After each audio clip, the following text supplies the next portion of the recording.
Yeah. You look good. See? Handsome as ever. Thanks, man. I'm deciding to grow mine out. I'm going to go long again. You're going to do the curl? And well, I mean, let me show you the image. I sent this off to Howard Lyon, and Howard. So what, you got a picture of a look that you're going for? Yeah, I do. How are you sending it to me? That's how vain I am right now. How are you sending it? I'm just going to send it via messages. Oh man, that's no fun. Now I can't show it to the rest of the audience. You want to show it? Do you want to show it to the rest of the world? Yeah, let's show it to the world. It's a picture of me from a few years ago. Yeah, let's see it. Where I feel like I'm looking very Magnum PI, and Magnum.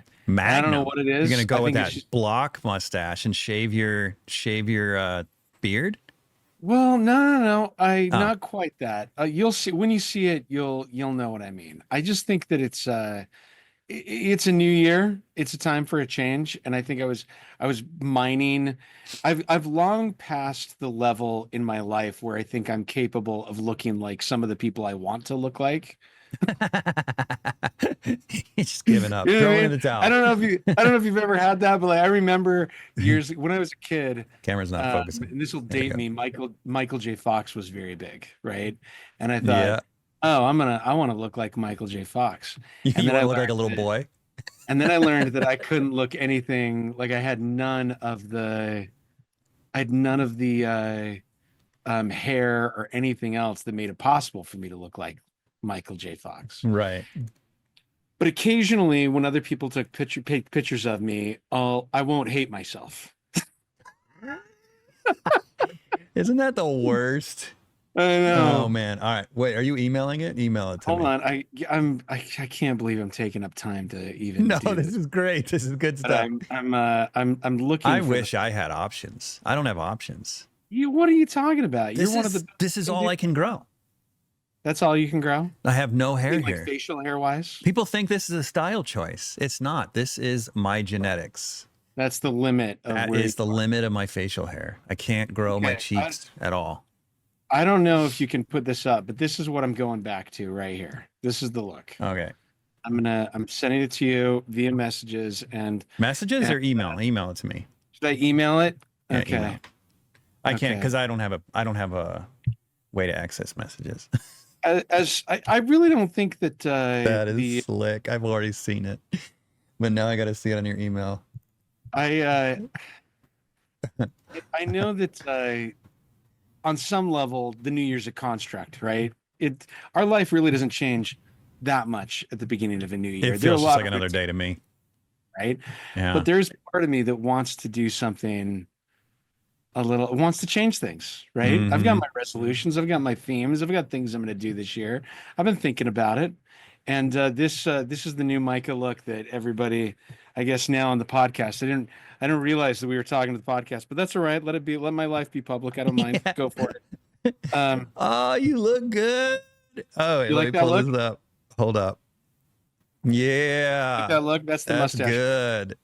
You looking slick. Now, you're like a combination of James Bond and Harry Potter. Oh my gosh. If you weren't married and I weren't married, Jeff. That's you know how to sweet talk a guy, buddy. Right there. That's classic. That's what I needed. I love it, dude. You got to do it. You knew how to butter me up right before we talk about art. It's a good look, man. It's a good look. What other resolutions do you have? This is a biggie that we'll talk about later, but I'm opening a museum this year. Oh, you're making the announcement. Yeah. Yes. We've been talking a little bit about it. I've been dying not being able to tell anybody about this. So I'm opening up what's called the Salt Lake Art Museum. It doesn't have any social media out there yet. I mean, I own all of it. Yes, Salt Lake Art Museum. That's what you decided. Slam. I did, and this is why. Because Salt Lake does not have a museum, even though it's here's the elevator speech version of it. This isn't what we're here to talk about, but I'll give you the short version of it. Utah has more artists per capita than anywhere else in the United States. I'll just Is say that that a again. fact? Is that a fact? According to the last US Census, we have more fine artists per capita than anywhere else in the United States. That's a census point that they count? Yeah. Really? Yeah. They count the people self-select their careers. We have more fine artists according to that census Oh, I'm in not 2020 surprised. than That's anywhere else wild. in the United States. And at the same time, we have the fewest number of art museums, second only to West Virginia. Really? Yeah. And this will be the Salt Lake Art Museum, the first fine art museum in Salt Lake since 1983. And I mean, it's more than Wait a 40 minute. What about years. the one on the Contemporary Museum? So that was founded long before 1983, and it's largely Oh, the dedicated first to one founded since 83. yeah, Okay, yeah, okay, gotcha. and so there's the Utah Museum of Fine Arts, which is largely not dedicated to Utah artists or art shows. There's the UMOCA, the Utah Museum of Contemporary Art, which is largely dedicated to experimental installation works, Mm-hmm. largely by not Utah artists, Mm-hmm. by touring shows. There's the church, LDS church, building that used to be called the Museum of History and Art. Now it's just called History. Mm-hmm. Um, and I just, I felt like we needed a place. It's not aesthetically driven by me in sense that it's my taste all the time. It's not. It's Why not? more that I mean, I'm definitely going to make sure that it meets standards that I feel comfortable with, right? Right. But to me, and any art ecosystem is made up of four things. That's four, not that. There's four things. Yeah. They're the people making art, the people buying and selling art, the people writing about art, and then the museums where it's canonized, right? Mm-hmm. And most places anywhere in the world are really struggling with the buying and selling and the people writing about it, Okay. right? Okay. But there are a lot of places you and I know where there are people, a lot of people making great art today. The podcast is founded on that principle, right? Right. Um, Utah is especially low, I believe, on the writing and the canonization of these artists. Most of the artists that you and I know and love that are here, where we are famous elsewhere, or they're selling their work elsewhere. Mm-hmm. And I feel I'm as a native, I'm a little affronted by that. Right? It bothers me.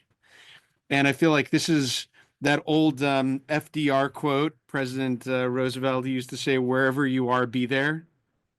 Yeah. This museum is I mean, I've got a lot of interests. This podcast and our conversation show it. I'm writing a book on Sorolla. I'm judging shows in California and New York and Spain, but I feel like where I am, I need to be doing a little bit more for the community that I'm in and make Yeah. sure that it's built up and that it's healthy. So that's That's the goal of this amazing. Do you have a museum. picture of the old church? Well, it's a synagogue, right? I'll share it next time because we've got some interior shots that are coming, and God, I am still it's an so old jealous that you synagogue. bought that building. It's a great building. It's a synagogue that was built in 1891, and it was my great grandfather's synagogue. I am half Jewish by descent, and it's kind of um, I've always loved that building and always thought it would be a goal to own it. I didn't know that I'd be able to own it or that I'd turn it into a museum, but it also feels like a way to kind of connect to my past and to the community in ways I hadn't planned. And it's like one block from your current gallery. Um, yeah, it's only like a block and a half away. Yeah, which is amazing. It's like you're creating a gallery row or something. It's kind of cool. Yeah, yeah, yeah. It's It not- is kind of. You're looking like you haven't even thought about that. There's so many things to think about. I'm thinking about the first exhibitions. I mean, the goal is to have 2 to 4 retrospective exhibitions dedicated to a single artist every year, and to That's have a a lot. catalog. It is. And to have a catalog for each show. Yeah. That's the most ambitious part of it. Because it occurred to me, I wrote a dictionary called the Dictionary of Utah Fine Artists. I was one of 4 authors. There are 4,500 entries in it of dead and living artists. I wrote 900 biographies for Is that that the one book. where my self-portrait's in it? Yeah, Yeah, yeah, yeah. yeah. Okay. And I learned while I was writing that I was very frustrated that here were all of these heroes of mine that had never had a major show, people that are nationally known. I mean, here are some artists that have never had a retrospective show. Arnold Freeberg, Mm-hmm. uh, Goodson and Solon Borglum. Goodson Borglum was from Utah. He did Mount Rushmore. He's Oh, never wow. had a show in the state, right? Cyrus Dallin hasn't had a retrospective. He did Paul Revere's Ride. He did Mazazoid. He did monuments all over the United States. Major figure. Um, Bill Whitaker, who has never had a retrospective exhibition. Now, he's not nationally known to a lot of people, but he was a very influential figurative artist that it is, from my perspective, the father of many of today's figurative 100%. artists, I think right? Bill he's one of Whitaker. the reasons why Utah has so many fine artists. He is. Never been a retrospective on him, and the reason people don't know about him is because there hasn't been. And Yeah. so I feel like it's not enough to just have a show on an artist. You have to also have a catalog that's published, that's physical evidence of the show that people can hold on to and keep. As I was doing this, and we'll do a show. I really want to do a show with you one day on this topic, and it's essentially artists write your own obituary Mm. because your kids don't know what to write about you when you die.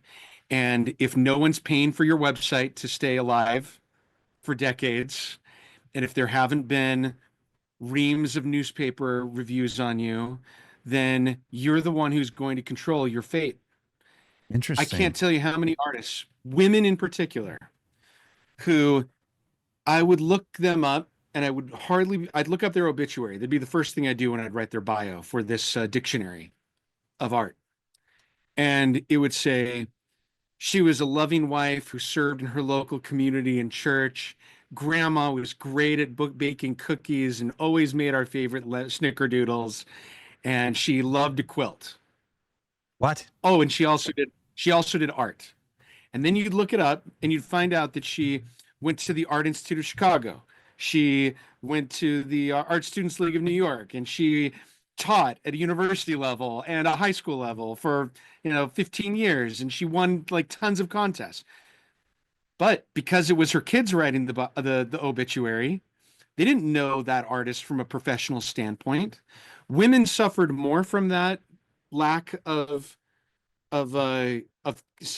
them writing or controlling their professional reputation, Yeah. right? Um, but it was but men did too. There were so many artists. There's so many artists. So we've really got to do a show because I've thought a lot about this after writing about hundreds of artists who are recently deceased, deceased a long time, who are alive now, about what you can do because in an ideal world, other people should be writing about your art. Right. Ideal world, right? But in the absence of an ideal world, there are some things that you can do to make sure that you have some control about how you're remembered. Hmm. And this museum is a little bit of that. This museum is a little bit of me clawing back 3 or 4 artists a year over hopefully decades. And one of the reasons why I got the boring name Salt Lake Art Museum I rather think it's than a great something name, actually. flashier. I think it's a great name. I'm glad you think that. There was a Yeah. lot of debate about it, but it really is that I can't believe one doesn't exist by that name already, right? Mm-hmm. But it's also just that when people Google search Salt Lake Art Museum, that's where they'll come, right? It'll become the de facto art museum That's why over I here. like the name. Yeah. Because it demands ownership by the city in a way. Yeah. Yeah. Yeah. Oh man, that's exciting. You know, something you said earlier, I don't even remember what you said, but I've had this thought on my mind. What's weird about Utah is a lot of collectors collect Utah art. They don't reach outside of Utah at all, Hmm. but they collect Utah art from Utah art galleries.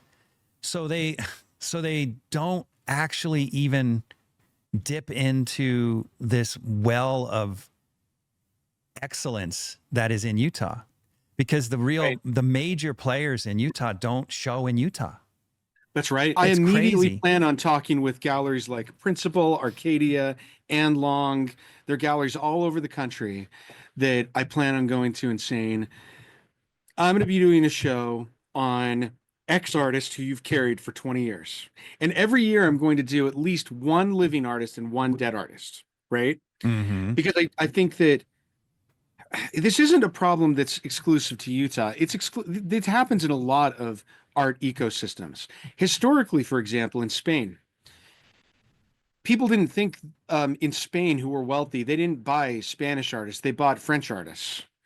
And in the 19th and 18th century, and then, in the 17th century, they were buying Italian artists. But if you wanted to get famous in Spain as a Spanish artist, you'd become famous in Paris first.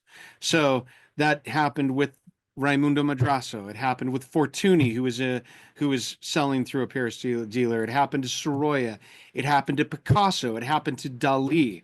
All of those artists became French famous first, and then they were appreciated in Spain, who said, "Oh, I guess they're good if the French like them," Hmm. right? And I think that the opposite is happening a little bit in Utah of what you're talking about, right? It's that people buy art from local galleries, but many of the most ambitious artists who are the top tier artists here, they don't have any representation in Utah because they're represented on either coast, they're represented, elsewhere, Right. right? And those galleries have no communication with the collectors here. And so this museum's goal is to kind of teach that connoisseurship. It's to say to people, you may not know it, but this X artist is actually, for example, Jeff, I know that there are some people that know of you and your work here locally, but I think that you're much more of a national and international figure. And if when we do a show on you, I'm not saying we're doing one right now because I want I you don't have enough to be work. prepared for it, Yeah, right? exactly. It's one of those things that, Yeah. and this is another thing, is I'm going to have to go to artists who I know and love and say to them, I'd really like to do a retrospective on you with a book, and I want 30 to 50 of your best works, but I also want you to be okay with me showing some of your early works that you Yeah. probably don't want me to show, but because people need to see your progress, Oh right? gosh. Yeah. And maybe you do, or maybe you don't want to make a new work for the show. We'll help you out, but how much time do you need? Right? And some people will tell me, like for instance, I talked with Camille Corey about this because she just happened to come in over the holidays, and I said, Camille, I'd really like to do a show, and she said, Great, give me 5 years. Jeez. Yeah, I would say the same thing. Right? I'd So say it's 10 gonna years. it'll be it'll be interesting. Yeah. Well, I know you're working on a major project, and one of the things we can do, this is hopefully one of my goals, is we can help you raise money and promote your major project through shows, right? That'd be awesome. So that's another way that I hope that we get involved, is I don't think that there's a local institution that's doing that Yeah. at the moment. And I think that we're going to get there. It'll be a real journey, buddy. I don't Dude, we're I so lucky to have probably you in Salt Lake, man. it's nice of you to say that. Seriously, seriously. Because I was talking to Dan Thompson from back east, and he had mentioned that he was listening to your lectures a while back. And I'm like, Micah, that's my buddy. I'm like, he's on the podcast, man. He's on the podcast. Wow. It's like, I mean, yeah, you're an asset, huge asset to the community. It's awesome, man. No, That's thanks, so buddy. exciting. I'm so jealous of that building, though. I've thought a lot about it, though, because I don't think it would work for my project. Anyway, but I Yeah. would love to have something like that could work for my project. I don't know what that'll be, but We'll find you something, buddy. we'll Or we'll see, build you man. something, right? Yeah, we'll see. But that's 20 years out, or 15 maybe, 15 if I'm lucky, 15 years out. Your job is to paint. In the meantime, Hmm. we'll in the community we'll help you find a place. That's awesome, And man. I appreciate you letting me talk about it though. I think that Letting you, I've been dying for you to talk about it it's because you told me what, we're like a year ago, and I'm like, and you're like, don't say anything, Jeff. I'm like, oh, I haven't told my students. I haven't even told Jen. yeah. I'm like, man, I kept that secret. It was hard. You can let out all the stress. You can cancel your massage this week Oh God, it's been so you hard. were planning to get that tension out from holding it Yeah. in. Oh, it Yeah, yeah. I feels so good. I had no idea I'd placed you under such a burden. Oh, you have no I feel like a idea. terrible friend now. Every time, I don't know why I'm crying right now. I'm at such peace. I can't. No, every time I drive by it, like with a student or something, I'm like, I want to tell them so bad, but can't do it. Now I can. Yeah, it's Hey, so exciting, how man. are your holidays? Did you have good holidays? Yeah, they're good. They were good. You know, it's my holiday's coming up in 3 weeks.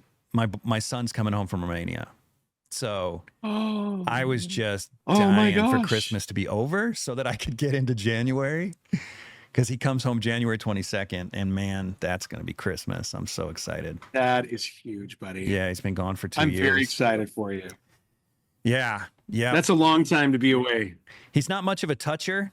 You know, I'm hoping Yeah. he got over that on his mission, because I'm going to be hanging on to him for like 10 minutes straight when he gets off the plane. He's going to be, Dad, let go. Dad, let go. Oh I man. am a with my kids, I am a hugger. I like to cuddle. I am like, as they go through their teenage stage where they want me to leave them alone, I'm like, nope, Yeah, nope. my kids all have gone through that, or they're still in it. And I'm like, oh man, whatever happened to the snuggly young kids? Now you're just, yeah. Now you got to get a dog. I That's need, what I you got have to a get. dog, and I snuggle the dog. It's just It's not not quite the enough. same, but you know. Yeah, but man, and he's studying with me too. So he's as soon as he gets home, I mean, he's got a trip planned for the weekend he gets home, which sucks, but and then when he gets back, he'll start studying with me. So Addie and Chase will both be in the studio every day. Wow. It's gonna be awesome. That's heaven, buddy. That's I heaven. know. It's exciting. Ah, I'm so excited for you. Yeah, thanks, man. All right, well, let's get to the show. What are we doing today? I know we've talked a little bit about this, and I want to talk about something I've brought up with you before, and it's an exhibition that I saw last year in Paris. It is called Inventing Impressionism, and it was celebrating the 150th anniversary of the first Impressionist exhibition that ever took place in 1874 in Paris. This exhibition is now touring in London, and then it will go to the National Gallery or the Met. We'll have to look this up in the United States. So, if whether you're in Europe or whether you're in the U.S., you will have a chance to see this exhibition. And if you're in none of those places, there's a terrific catalog in English, French, Spanish, and Italian that you can get online. Um, but I want to ask this question. When I ask you what you think Impressionism is, what is your answer, Jeff?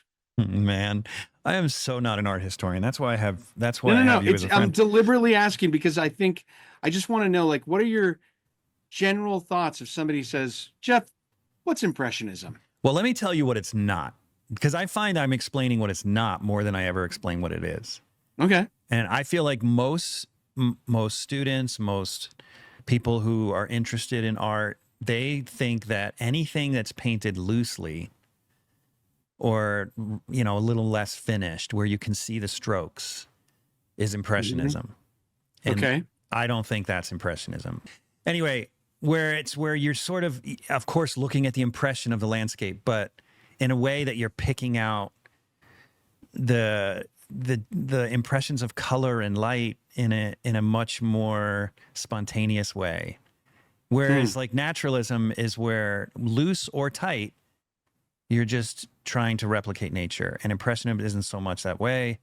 It's more about just pulling out notes of color and light in a way that just captures the impression of the thing. Am Yeah. I even close? This episode is brought to you in part by Rosemary Brushes. If you're one of my listeners who's a professional artist, you're already using Rosemary Brushes. But for the rest of you, come on. Take your work a little more seriously.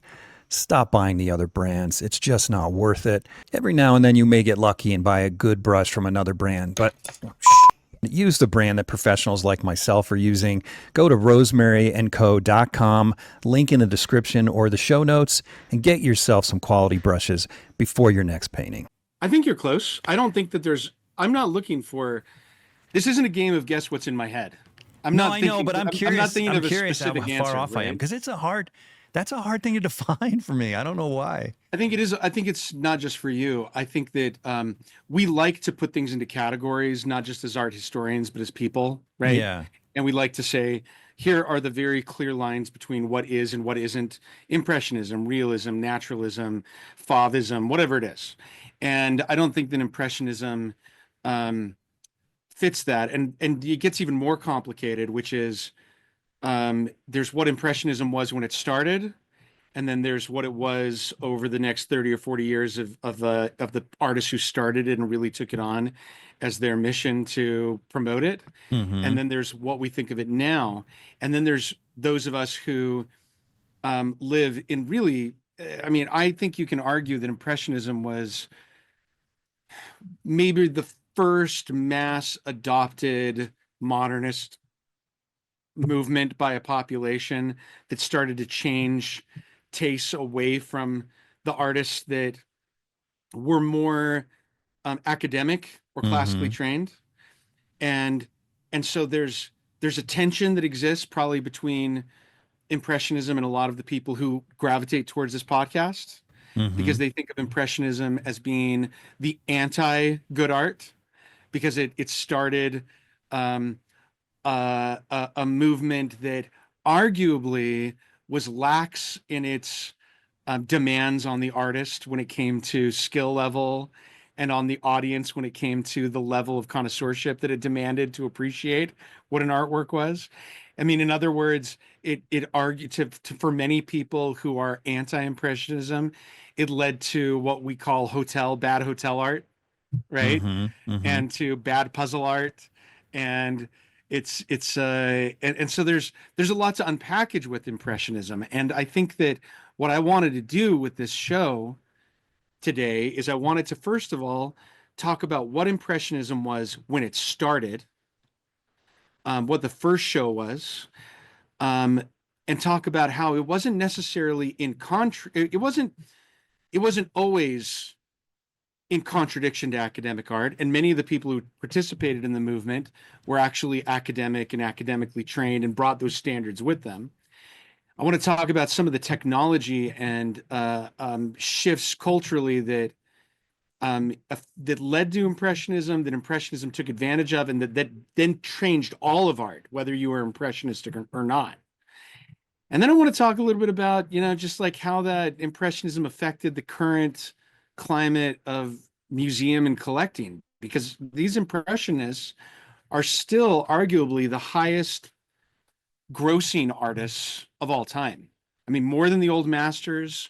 There's some modernist artists and contemporary artists like the Jeff Koons, the Damien Hirst of the world, who make a lot of money per work. But overall, like the biggest category of art that's sold for the most money is still Impressionism. And so I want to talk a little bit about what that is. I don't know if we'll get to all of it, but let's just start. Are we just doing French or are we doing Russian as well? We're just going to talk about the French. We're going to just start with the French Impressionist exhibition. Let's start with the very first one. Okay. So the very first exhibition, put up the Monet sunset over the river.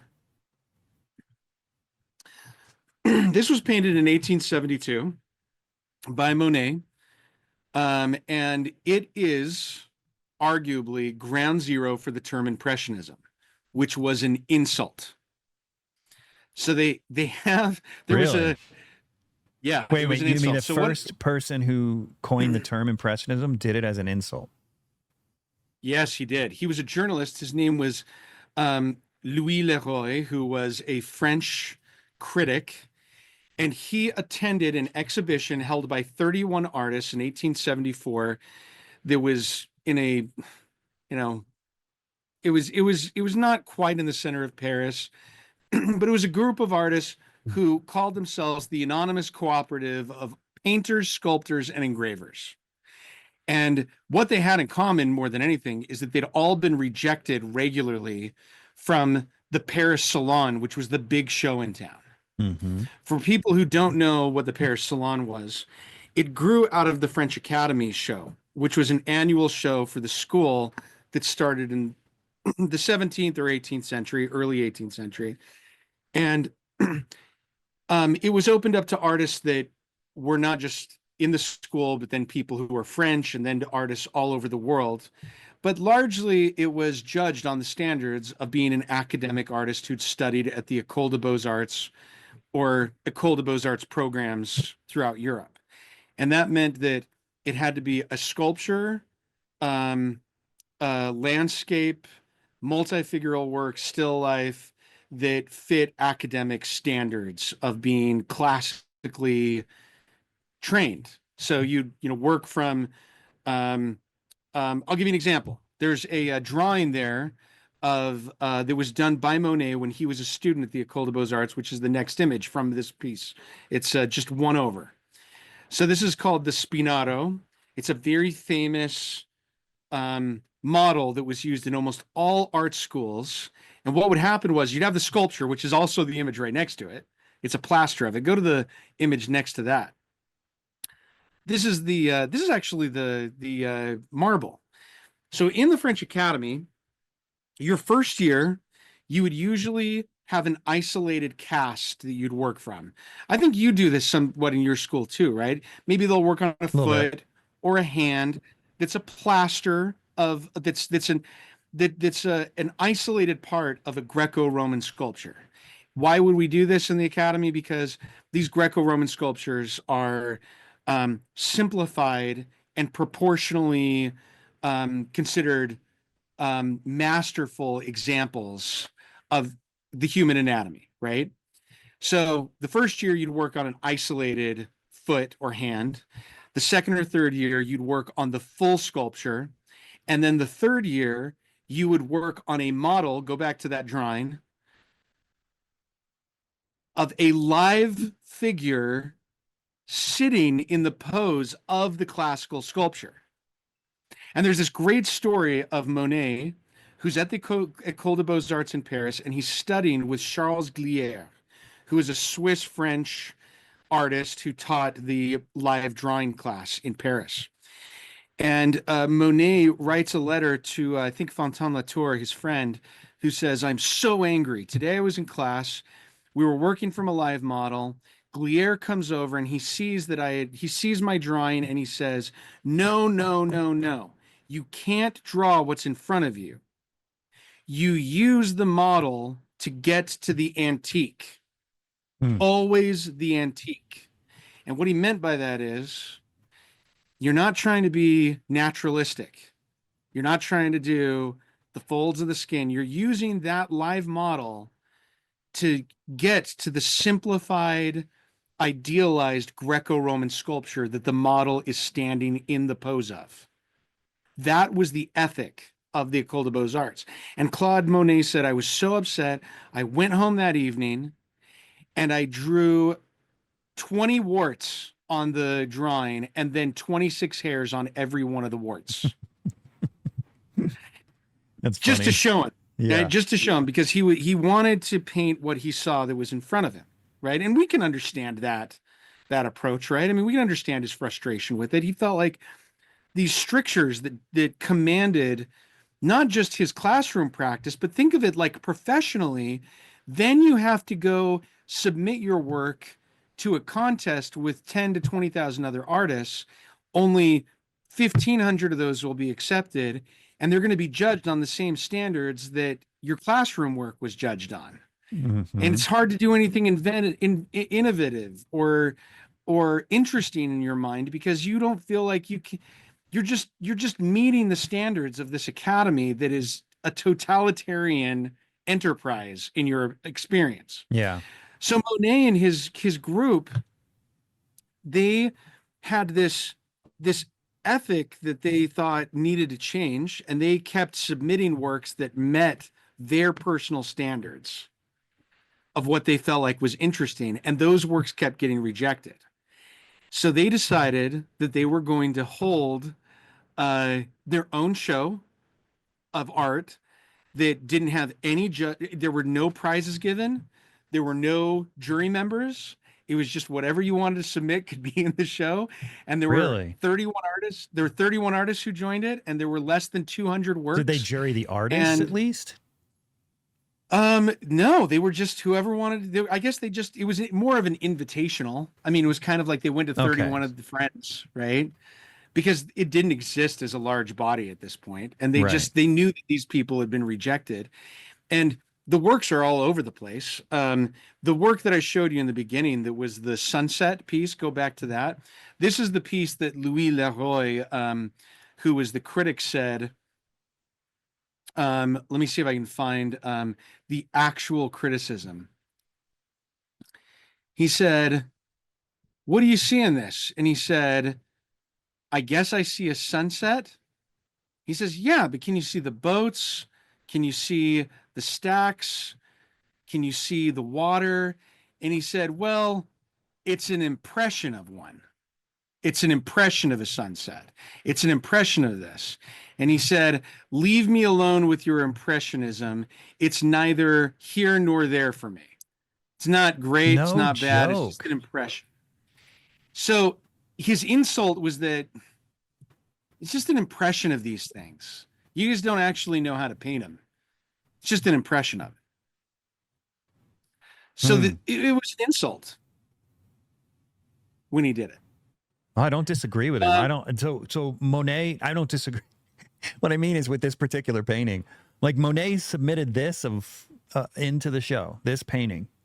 yeah, this work was there. Yeah. So Oh, yeah. this would have been a radical painting. Let me say a few things about what was also going on that I feel like the Academy ignored. We're going to talk about the Academy, but here are some of the things that we have to remember, that we're separated from 150 years. So this is the 1870s.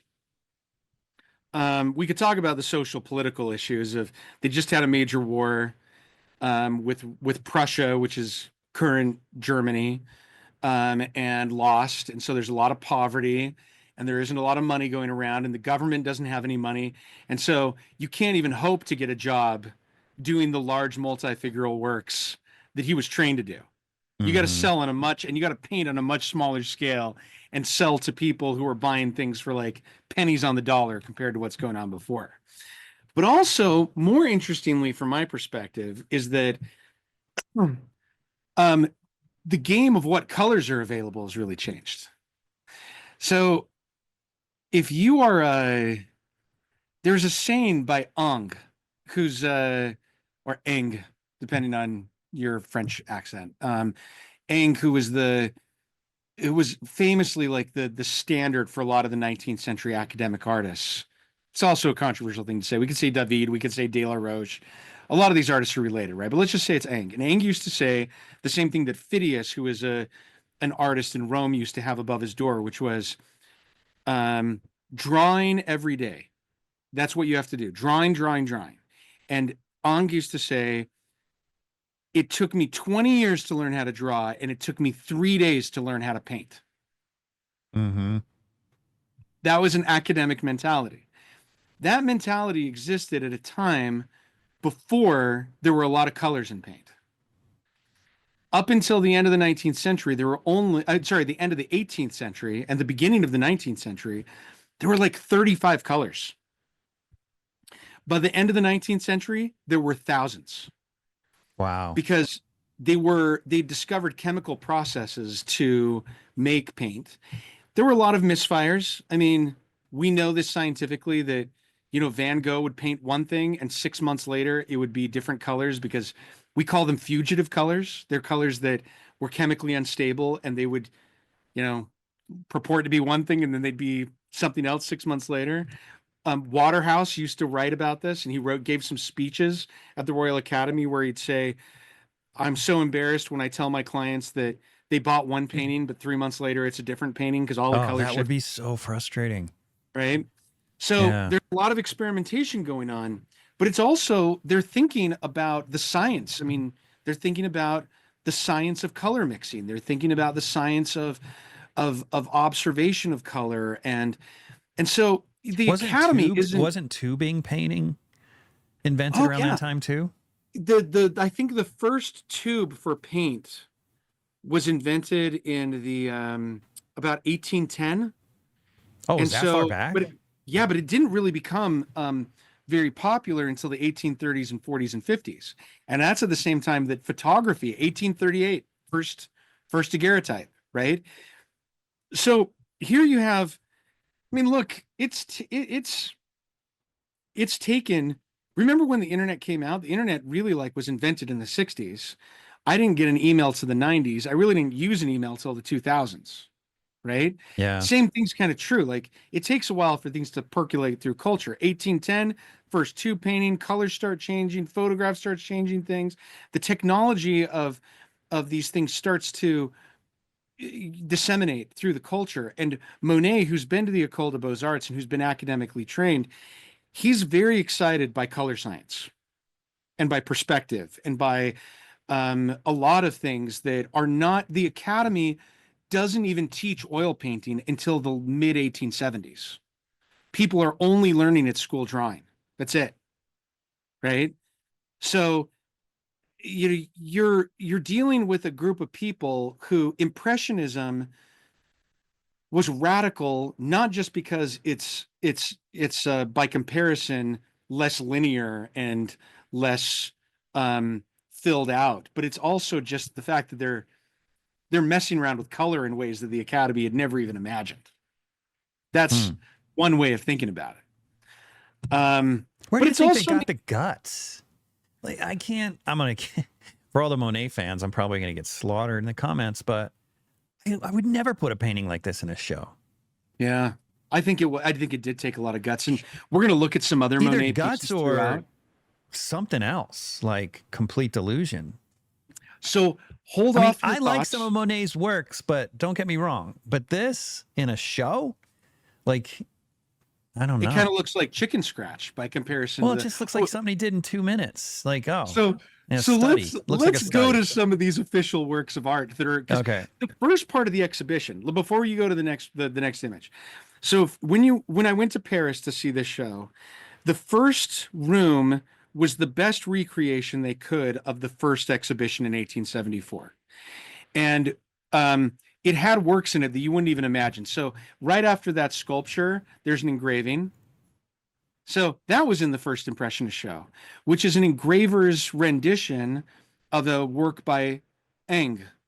Yeah. And Interesting. that's not what you'd consider Impressionism, but No. the engraver's art had been, as the 19th century progressed and as the photography became a mechanized process for making engravings, the actual art of making good engravings was being lost. Hmm. And so they were not being shown in the salon as much. So the first Impressionist exhibition was strangely a refuge for this very rigorous science and academic process of burn engraving. Look at the next image. Yeah, that's strange. It's You got this show is a forum to show innovative art, but it's also yeah, a forum to show old-fashioned art that's out of date in the yeah. It's same show. essentially like the rejects or the Yeah. experimentalist. The next one was an experimentalist piece, which is the last one I'll show from this show, which is you probably have no idea what this is when you're looking at it, but it's a Bellini painting. No, it's a is it a Bellini painting or is it a oh, it's an Italian artist from the Quattrocento, the 15th century, um, whose work has been transposed by a French contemporary artist into enamel. So this is glass work, enamel on copper. That Really? is an artist who's saying, you know, the current academy in France is only interested in oil painting and sculpture. It's not interested in things like these old medieval or even Renaissance techniques of doing complicated work in enamel, in and I mean even they were even interested in things like uh um doing um large scale gesso works in wall works. What's the word I'm looking Fresco. for? Fresco. They were like, it was a group of artists who were interested in fresco, in enamel work, in engraving. I mean, it was a real motley crew of rejects who were in this first show, right? It wasn't what we think of as being impressionists. Hmm. That was the first part of the exhibition, a recreation of that group of disenfranchised artists. Mm-hmm. Then the second room was the award-winning works from the 1870s, from the 1874 salon. So go to the next painting. These are the people who are the ones who actually were accepted by the Hmm. culture of artists in the École des Beaux-Arts.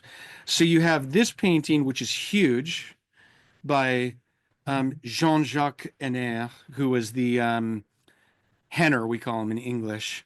He had gone to the École des Beaux-Arts. He had studied at the the school in Paris. Let me turn my phone off. Sorry about that. He'd studied at the school in Paris, and he was at the very height of what academic artists were considered to be, and their goals were to be a Henner at the time.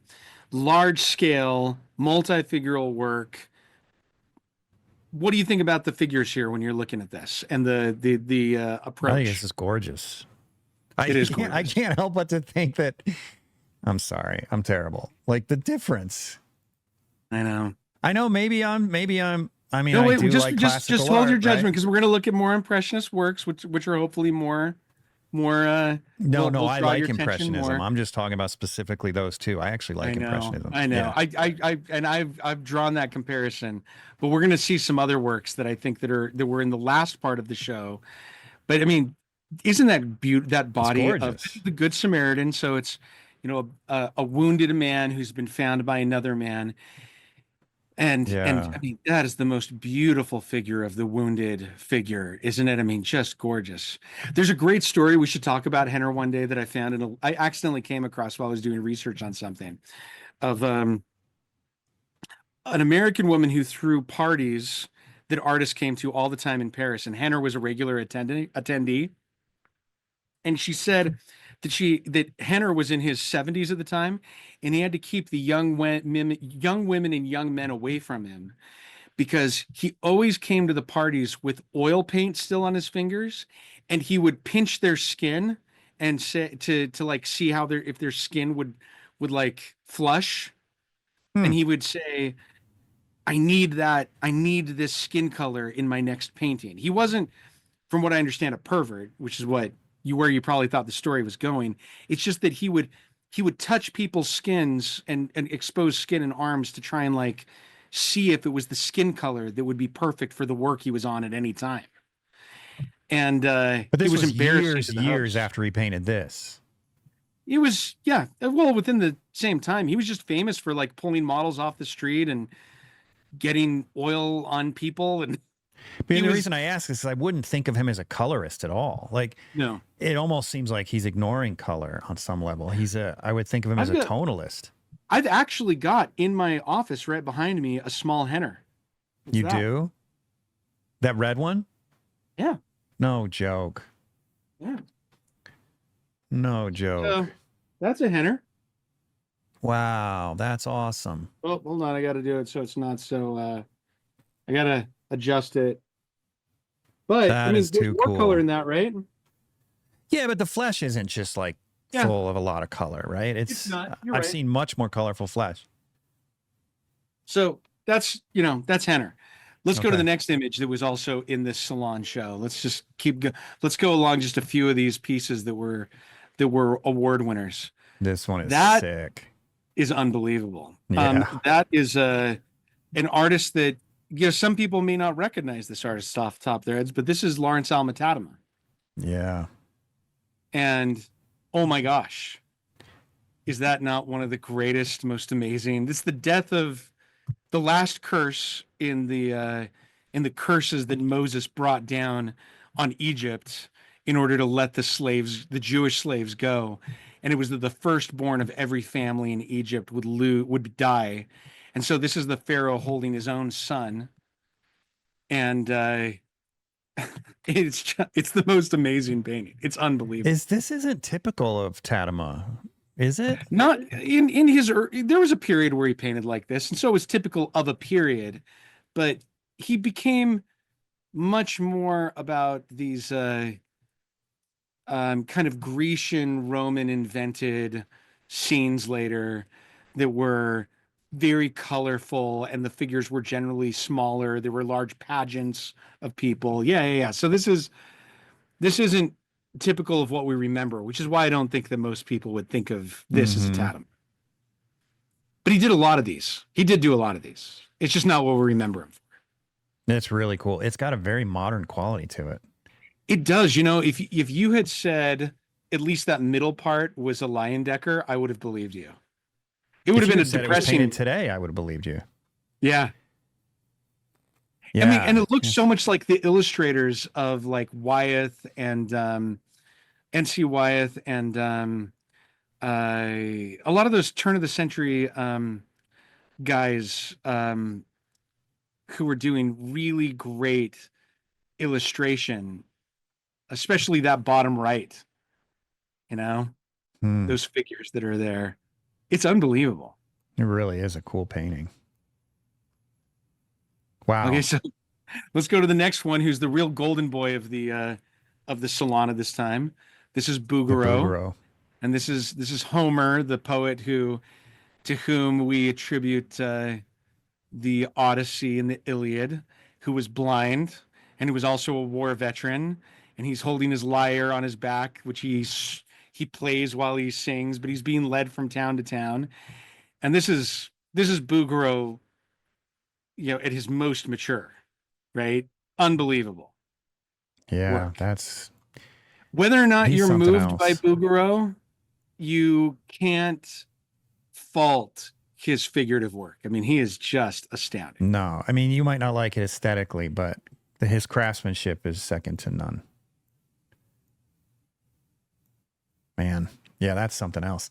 And that was in the same show as this one. Yeah, as those last three. And there's one more I think that I included in there that maybe I did two more. What a powerhouse show. Jeez Louise. I know. Look at the next one. Go one more. This is now the reason why I included this one is because this is the kind of thing that the Impressionists hated, and a lot of people hated, because it was good figurative art that was basically like, it just doesn't have any gravitas. It just it's a classical scene of a really well painted nude and a satyr who's, it's adequate.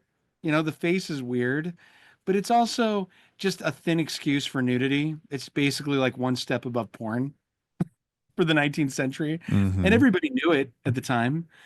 But the Impressionists who were trying to do things that they felt like were interesting were looking at works like this and thinking, really, that's getting in? That's getting in, but my work isn't getting in? Because aesthetically, that person is meeting the standards of a classically done figure, but it's not interesting or meaningful. It doesn't add anything to our understanding. I mean, you can put that side by side with the Bouguereau, and you can say, oh yeah, it has a lot in common. It's not at the same level as the Bouguereau, not even close in my opinion, but it also it lacks a real depth to it. And see, this is where I feel like it all started to fall apart. Yeah. It's this mentality that you're describing where they threw the baby out with the bathwater. They're like, this thing is that it's got no relevancy. It's trite. It's meaningless. So let's just throw out the entire art form altogether. It's like, Well, wait a minute. Why not keep the craftsmanship, but paint something with meaning yeah. instead of Well, and throwing out the craftsmanship too? And that's part of, I think, what happens.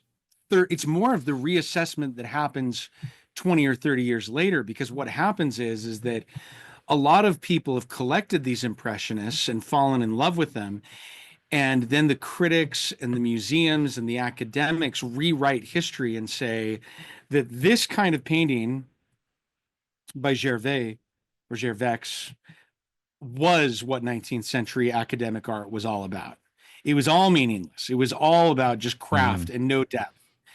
And so it's not necessarily what the Impressionists think of it, but the Impressionists are like, it's kind of like, you know what I think it is? This is maybe the best way for me to explain it, is I think that when the first Iron Man movie came out, or the first few good Marvel movies, we were all really into it, right? Mm-hmm. And we all thought it was fantastic, awesome. right? And Spider-Man and all these movies.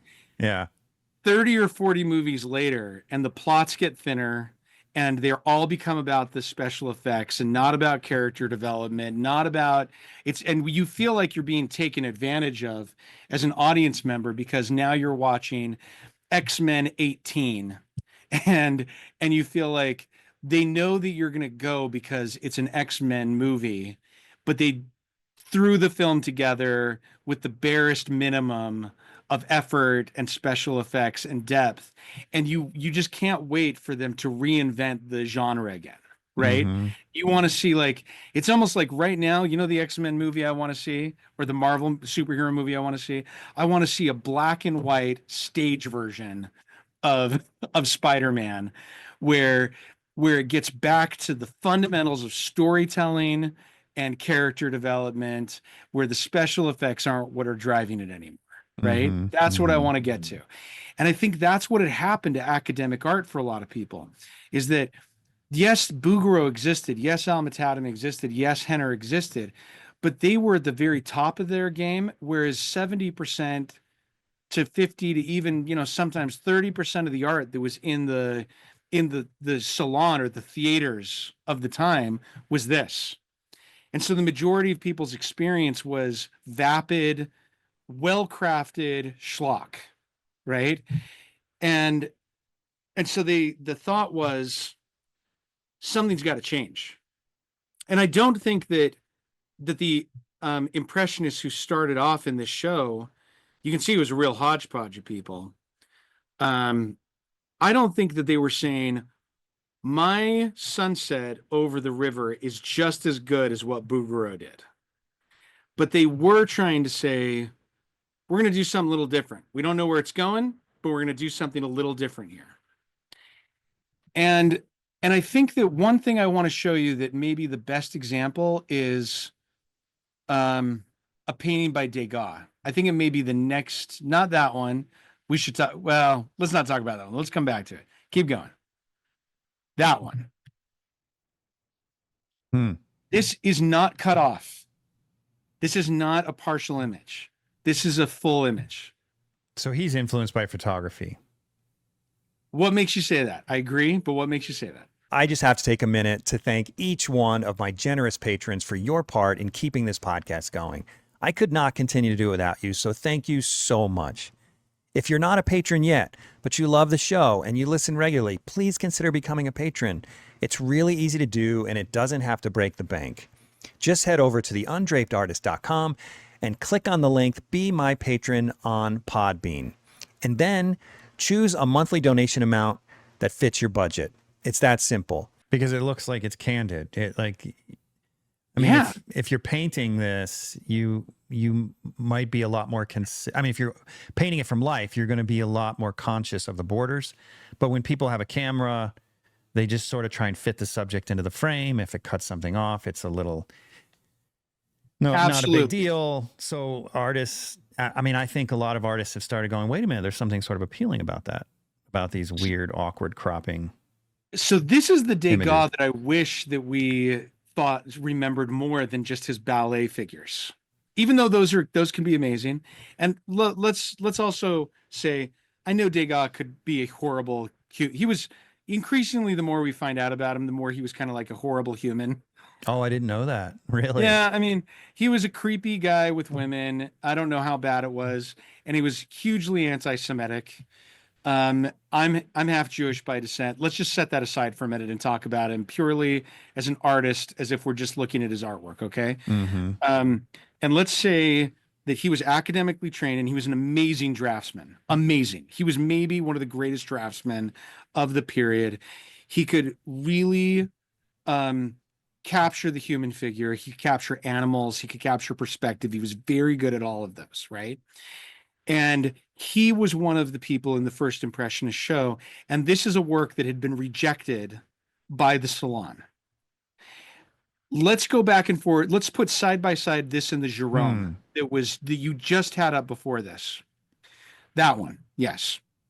Okay. So Jerome, who's on the left-hand side for me, is it really the left-hand side for the viewers? Yeah. Yeah. Okay. He does this amazing work called Your Eminence, which is a scene of a high religious figure who's walking down this stairway while all of the nobility pay deference to him as he's looking at a book, not even paying attention to them. It's kind of humorous, but it's also an unbelievable painting on a craftsmanship level. Jerome was probably the most prolific teacher of students at the École des Beaux-Arts in the 19th century. And he was also he adopted photography as a method for his work. And he promoted one of his students was Bark, who did the Bark method. And Jerome was the one who funded the Bark books. So, Jerome has a lot to offer, but he's very classically trained here, right? He's got the figures the most important figure is kind of in that golden mean area, right? If you were to do a golden mean spiral from where he is, or just, break it up into sections, and then all the other figures kind of fall along that. Your eye is pulled towards that figure, away from the figure up the stairs, towards the foreground, towards the background. He's got beautiful color composition of, like these warm reds that are scattered throughout the work that pull you from the foreground from the far left down to the center and the far right, and then back up the stairs. You've got the very bright values, the very dark values. I mean, like on every level, this is a classically informed work of composition, figure, value, everything, right? Then you look at the Degas painting, and he has deliberately and abruptly cut off those horses and the carriage. He has a very limited palette, right? But it's also a palette that's informed by observation more than it is by invention of trying to get, he didn't put bright lipstick on one figure to draw your attention to the woman under the parasol, right? And then he didn't put like a red dress in the background to pull your eye to the back.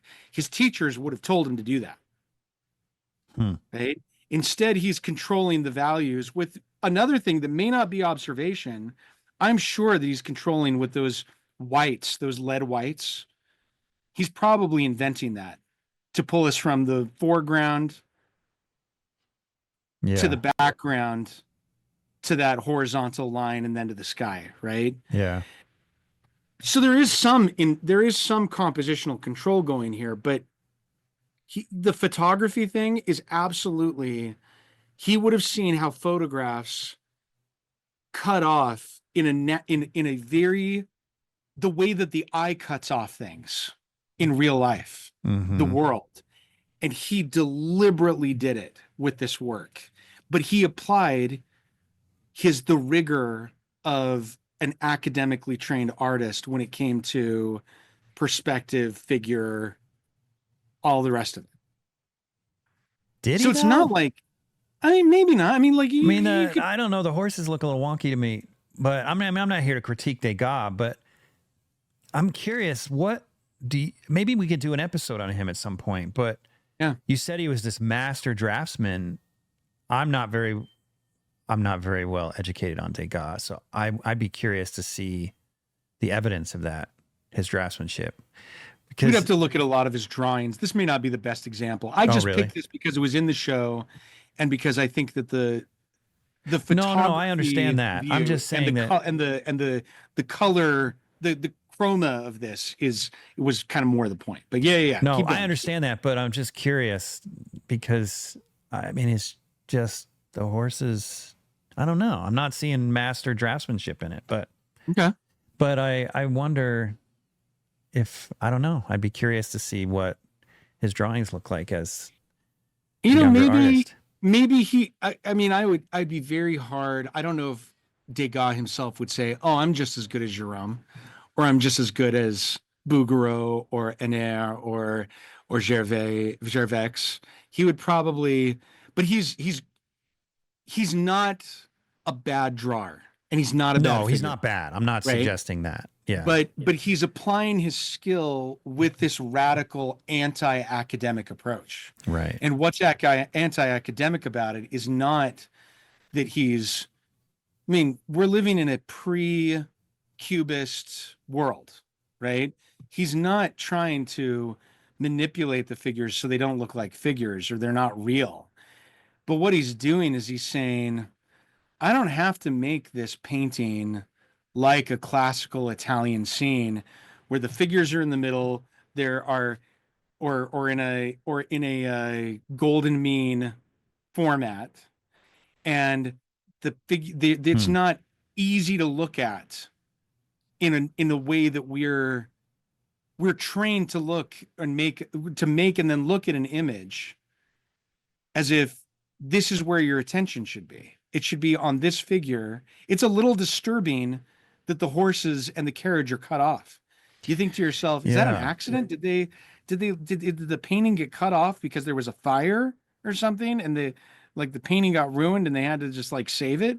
No. This is what he did on purpose. And you think, oh, interesting. Like he's challenging. This is him deliberately making the choice to challenge a standard.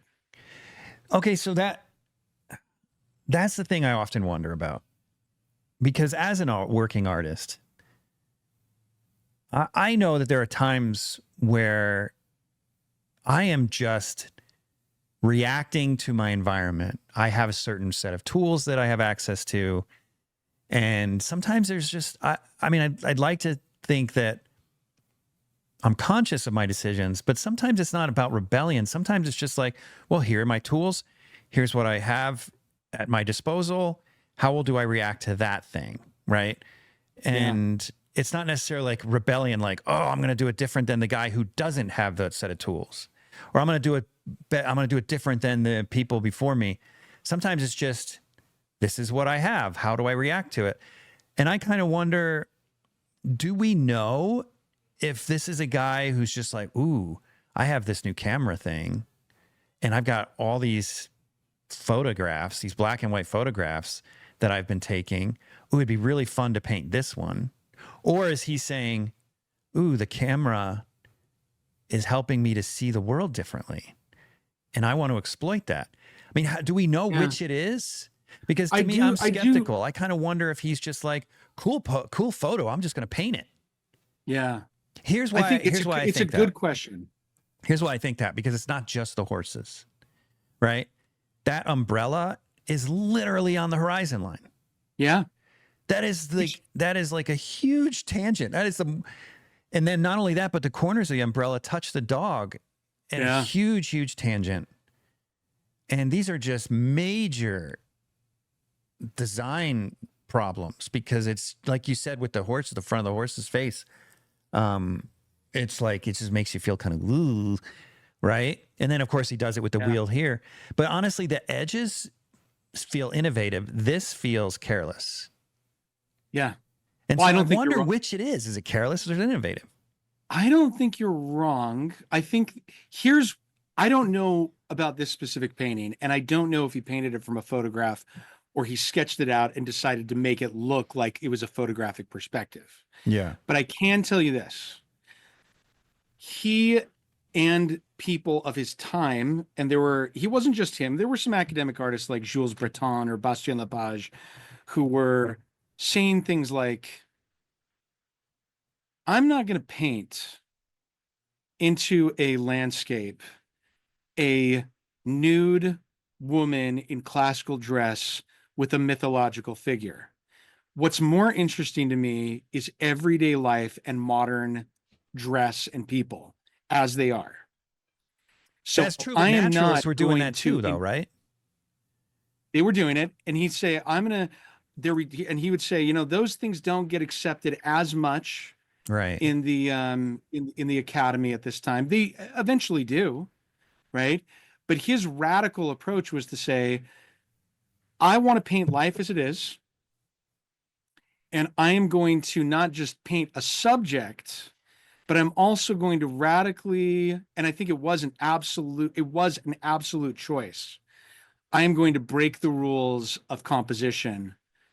And it doesn't mean that he always made good choices. I think he was always messing around with his choices. And I think that he eventually lands. This is a younger Degas. Mm-hmm. He eventually, if you do look at some of those multi-figural ballet rehearsal or stage pieces, they become increasingly complicated. Some of them are radical in their composition, but he actually does end up going back to a lot of his very classical composition roots. Mm. I think that in the beginning, these impressionists were more interested in breaking away from what they felt like were just tired models. And Mm-hmm. so they would look at that Gervex of the classical figure with a satyr, with a tree very carefully to the left and another one very carefully to the right, or even the Jerome of a staircase leading up and the other staircase kind of, you know, being cut off artfully and the stairs leading up. And they would say, you know what? There's not as much as we can do with this format. I want to dramatically make mine compositionally shocking, which it is. Mm-hmm. It's a shocking piece from a like a you put it side by side, all of those other pieces are all pretty predictable. And predictable sounds bad, but I mean, if we were cooking and somebody said to you, yeah, I come from three generations of Mexican chefs or you know cooks, and this is what a mole should taste like, and it should have these ingredients, and you can change it here or there, and maybe yours is a little more acidic and mine's a little more um, salty, and this one's a little thicker, and this one's a little lighter. Um, they're saying, no, I'm going to call mine a mole, and it has different ingredients than any of your moles, and it doesn't go with the same meat, right? Or the same thing, but I'm still going to call it a mole. That's how the academics looked at it. They were like, you know what? That's not, it has, you know, the vestiges of it, but he's just making terrible choices and Yeah. it doesn't work, It's like with right? the mole, he's like, you know what? I don't like that people don't use a lot of salt. I'm just going to triple the salt content in this mole. Yeah. I don't even know if mole Yeah. has salt, but Yeah. uh, but then it comes out tasting just awful, like terrible. And it's like, it's just interesting that sometimes rebellion for the sake of rebellion doesn't always produce good results. No, but I do think that the subject of modern life and the photographic perspective are worthy rebellions in and of themselves, Oh, I agree. I agree with that. right? Yeah. Right. But it doesn't mean that the results are nearly as good as what we're looking at here as the comparatives, right? Right. And in his defense, like sometimes you have to experiment with rebellion in order to find That's right. what are reasonable parameters. What are your new reasonable parameters?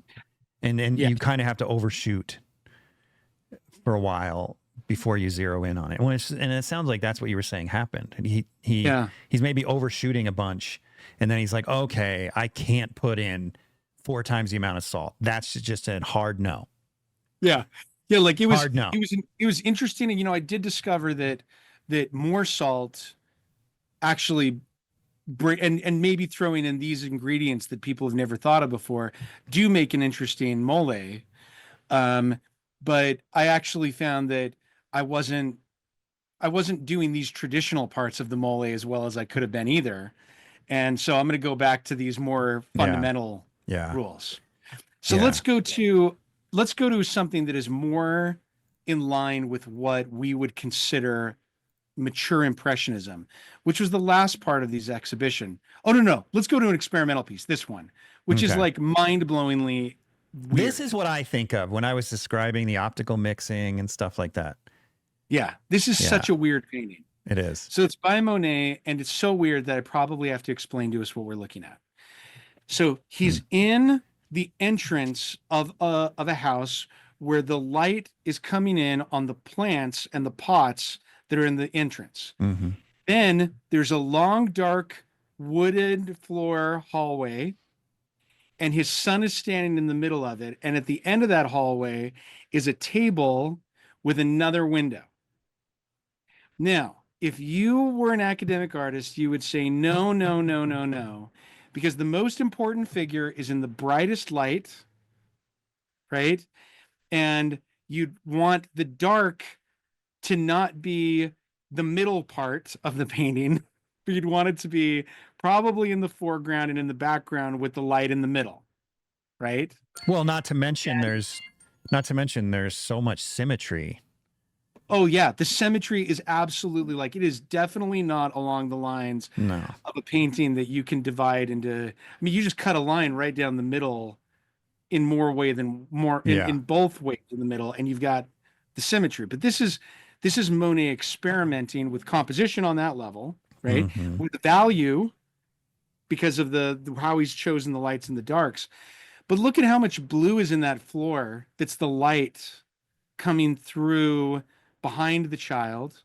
So he's got these weird blues, which are, if you've ever seen during a certain time of day, when I think of like morning light coming in through a window and reflecting, there's a lot of blue light that comes in on, I mean, that's an observational light, Mm-hmm. observational color. Mm-hmm. He's trying to observe it and actually capture it as it is.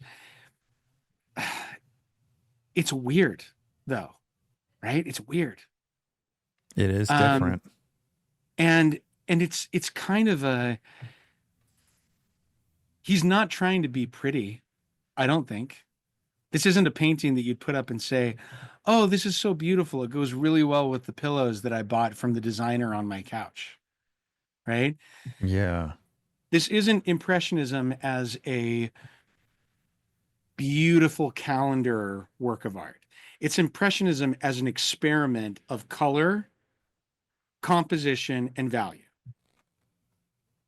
This is Hmm. impressionism at its most radical in my opinion. I just don't I just don't get it. How do they live in the presence of these other artists? I just don't get it. And yet So here's still produce this stuff and feel like, yeah, I'm doing something good right now. so two We're, thoughts. okay. Two thoughts. One is a frustrating thought that I don't want to spend a lot of time talking about, but this work is worth 20 or 30 times what a Bouguereau is worth. Right? That's one. But number two is Oh my gosh. number two is that I remember I had a professor once at the University of London who once said that if you think of the Renaissance as a revolution in perspective and anatomy Mm-hmm. and a rediscovery of classical proportions that were then applied to those sciences of human anatomy and to mathematical perspective. And then you realize that, those advances happen over time. You get to the 19th century and you have a color revolution of color charts, of colors that are being invented that didn't exist in paint before, and color mixing. The Impressionists represent an experiment, a renaissance of color science that they're experimenting with. You look at some of the anatomy and perspective that happened in the early Renaissance, like Montaigne's extreme perspective of Christ lying down and you're looking at his feet and to his head, and there's like a quarter of an inch difference between where his feet and head are, but they're trying extreme foreshortening, and it doesn't always work. It's mathematically correct, but it's not pleasing to look at. But they're experimenting with perspective, right? The argument here is that this is arguably accurate color with a whole new color palette that they've just got access to, right? And he's experimenting to see, just like Montaigne did with perspective, what works, because those academic artists in the École des Beaux-Arts aren't going to experiment with color. They're not even learning color, really, in the same way I am. So I'm on the leading edge as a scientist of color, trying to figure out what works and what doesn't work with this whole new toy set, this whole new arsenal. So the point here is not to try and compete with Bouguereau. It's to try and take advantage of the new arsenal of color that's available to them. Arguably, that's an argument. What do you think of that argument? I think it's possible. I mean, obviously, it's impossible to get inside their heads, right? Yeah. But as an artist, right? As a painter, I don't like calling myself an artist, but as a painter, you know, if I have a bad day of painting, I'm like, I just can't even sleep at night. I'm just like, what? I'm trash. And we're in a particularly bad time for that, because with social media and everything, all you see is everyone's best work, and it's just like, oh my gosh, why? But he was in the thick of it. Like, he didn't need social media. His peers in the same town were just doing this screaming work, this academic work that was just, the craftsmanship was just pristine. And yet he had the one of two things: the complete insanity or stupidity to do this, or the bravery and inspiration and courage to do this. I don't know which it is, right? Okay, I don't know whether to admire him or to be like, what in the crap were you thinking? I don't know which it is. So I'm in this weird place. Like, well, let me tell you something that just happened yesterday that really puts this in perspective. So coincidentally, one of my assignments that we have at my atelier is optical mixing. And the students have to do a portrait where they do pointillism in the portrait, and they can only use primary and secondary colors. They can't mix quote unquote flesh tones, right? They can only do, red, yellow, blue, green, orange, purple, and so on. And they have to do a head with this technique. In fact, let me actually just show you real quick, just so the audience and you can see what I'm talking about. Oh, there he is again. Just amazing.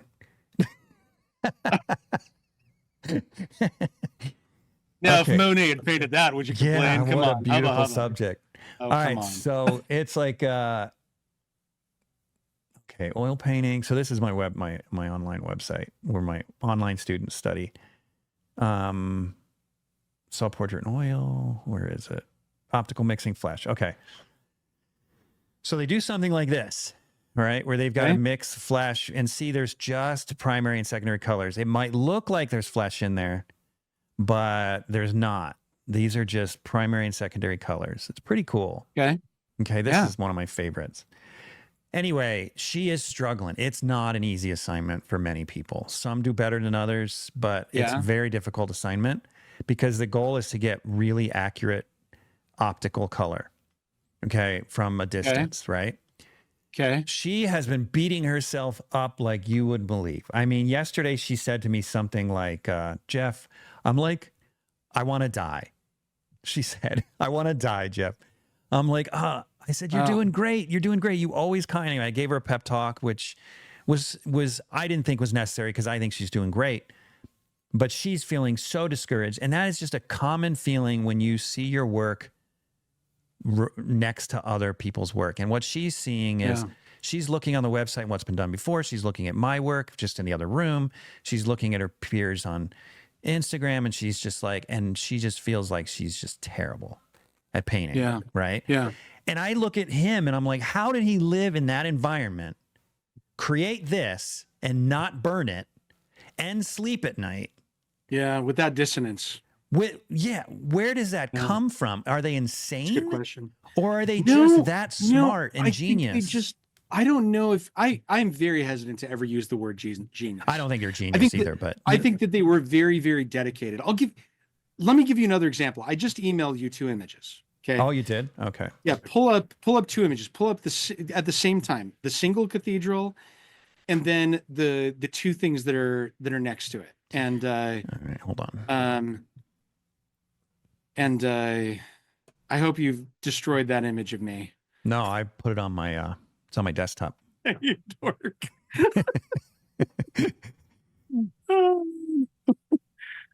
Okay. Okay, so there's this famous story. Yeah, pull up that one and pull up the other one first. So there's this famous story. Now this is awesome. So Monet deliberately goes to Rouen, which is a part of France. They've got a beautiful historic medieval cathedral. This is the facade of it in Rouen. And there's a funny story actually that he occupies a window right across the street from the cathedral that's owned by a brothel. Which is funny in and of itself that there's a brothel operating right across the street from the cathedral. But Fontaine-Latour, he goes there. Monet goes there and he starts painting at different times of day the effects of light on the facade of the cathedral. And Fontaine-Latour comes to visit him, and Fontaine-Latour tries to paint alongside him, but gets so distracted by the prostitutes that he can't get any work done. You're joking. And he said the real miracle is not that Monet can paint the cathedral with all these, because he does something like 16 images of the cathedral at different times of day and different palettes, but it's that he can function and completely ignore women while he's doing it. So that must be it. That's good evidence right there. So he's, if you go to the other image, when I talk about this idea of him experimenting with different color sciences and the different palettes that are available to him that are of no interest to the academics in the same level that he is, I'm not kidding. Like it really is bravery. The same image over and over and over again with 16 different versions with different effects of light and different palettes on them, right? So it is in his mind. I mean, this argument that it's a new renaissance of the application of color science and paint is not just like doublespeak. It's not academic doublespeak. It's really like what he was trying to do. And he talks about it. He's like, I'm going to try and do this cathedral. Now you could argue, is his drawing accurate? Are his observational skills accurate? I don't think that accuracy was so much the goal as experimentation and color. Well, they sure are consistent. It almost looks like they are he very transferred the same drawing over and over again. Which I think, I'm not an expert in knowing how he did it. There are people who have recreated meticulously how he did this series. And I've seen them in person, and I've seen several of them side by side, and they are very consistent. It wouldn't surprise me at all if they were just, a transfer of a drawing that he did. And remember, he's academically trained in drawing. Right. And so he can do it. Right. However, I hear this all the time. I hear, Picasso was academically trained and he could do just as serious of academic art as any. It's not true. His early academic art was like the bottom of the pile of his classmates compared to, like what was happening at the time. That's not what I'm saying. I'm not saying Monet could do the same thing that Bouguereau could do. I'm saying that he had enough academic knowledge that he could get a fairly accurate architectural drawing down. I'm not saying that he could do it as well as the best architectural artist or other artists at the time. Right. I'm just saying that he's competent, but it's not the point. The point is that he was messing around with these colors. So if you could admire him, if you can say at that painting that we were looking at before of the boy in the hallway, that it fails on so many levels. I totally agree with you. It totally fails. And I agree that like when I saw it in person, I was like, what the hell is this? This is such a weird painting, right? Yeah. But I understand the experiment. Yeah, I do understand. too now. That's Right. incredible. Is it just me or the rest of you guys also get weirdly excited when you order new paint? Because I don't know about you, but when I get paint in the mail, it feels like Santa just dropped my Christmas presents off at my doorstep. With Vasari paint, my paint of choice and the podcast sponsor, it's even more exciting. And let me show you why. Because when Vasari shows up, it comes in this incredible box where each tube lays in this little compartment perfectly formed around the tube in this nice soft foam.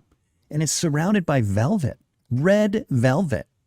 Now you got to ask yourself, if a paint comes so carefully protected and surrounded by red velvet, you got to wonder if this paint is worthy of royalty. It is. Vasari is. So if you haven't tried Vasari, you're seriously missing out. And the thing about Vasari, it's not only the best paint out there, it's also made by an incredible company that's been around for 30 years and knows its customer by name. Do yourself a favor, go to vasaricolors.com and order yourself some for your next painting. That story about not being distracted by the prostitutes says a lot. I mean, he did It have a really wife and a does. mistress. So he did, and he was, Which says he was, even more, because it's not like he wasn't into women, right? No. So he clearly, he must have just been that crazy about art and experimenting with art. I want to show Yeah. you a painting that was in the exhibition that really was my favorite work that probably because I'd never seen it before. It's Turkeys in a Field. Can I say one thing about this before we move on? Please do. Please do. Something like this done today would be no big deal, because Yeah. someone would put a Photoshop filter on it and then just copy it. Yeah. But to do something like these, I mean, this one I could see from observation, but these two, that's not an easy thing. Like that would be challenging to observe the actual church and then come up with these incredible color combinations out of your imagination. And some of them were observed, maybe as the Not to this starting degree. point, but not to that degree. I mean, you know what it's like. If you, Yeah. I was looking at this beautiful sunset in my backyard on New Year's Eve, and it lasted for literally 2 minutes. Exactly. And he didn't have color photography. Right?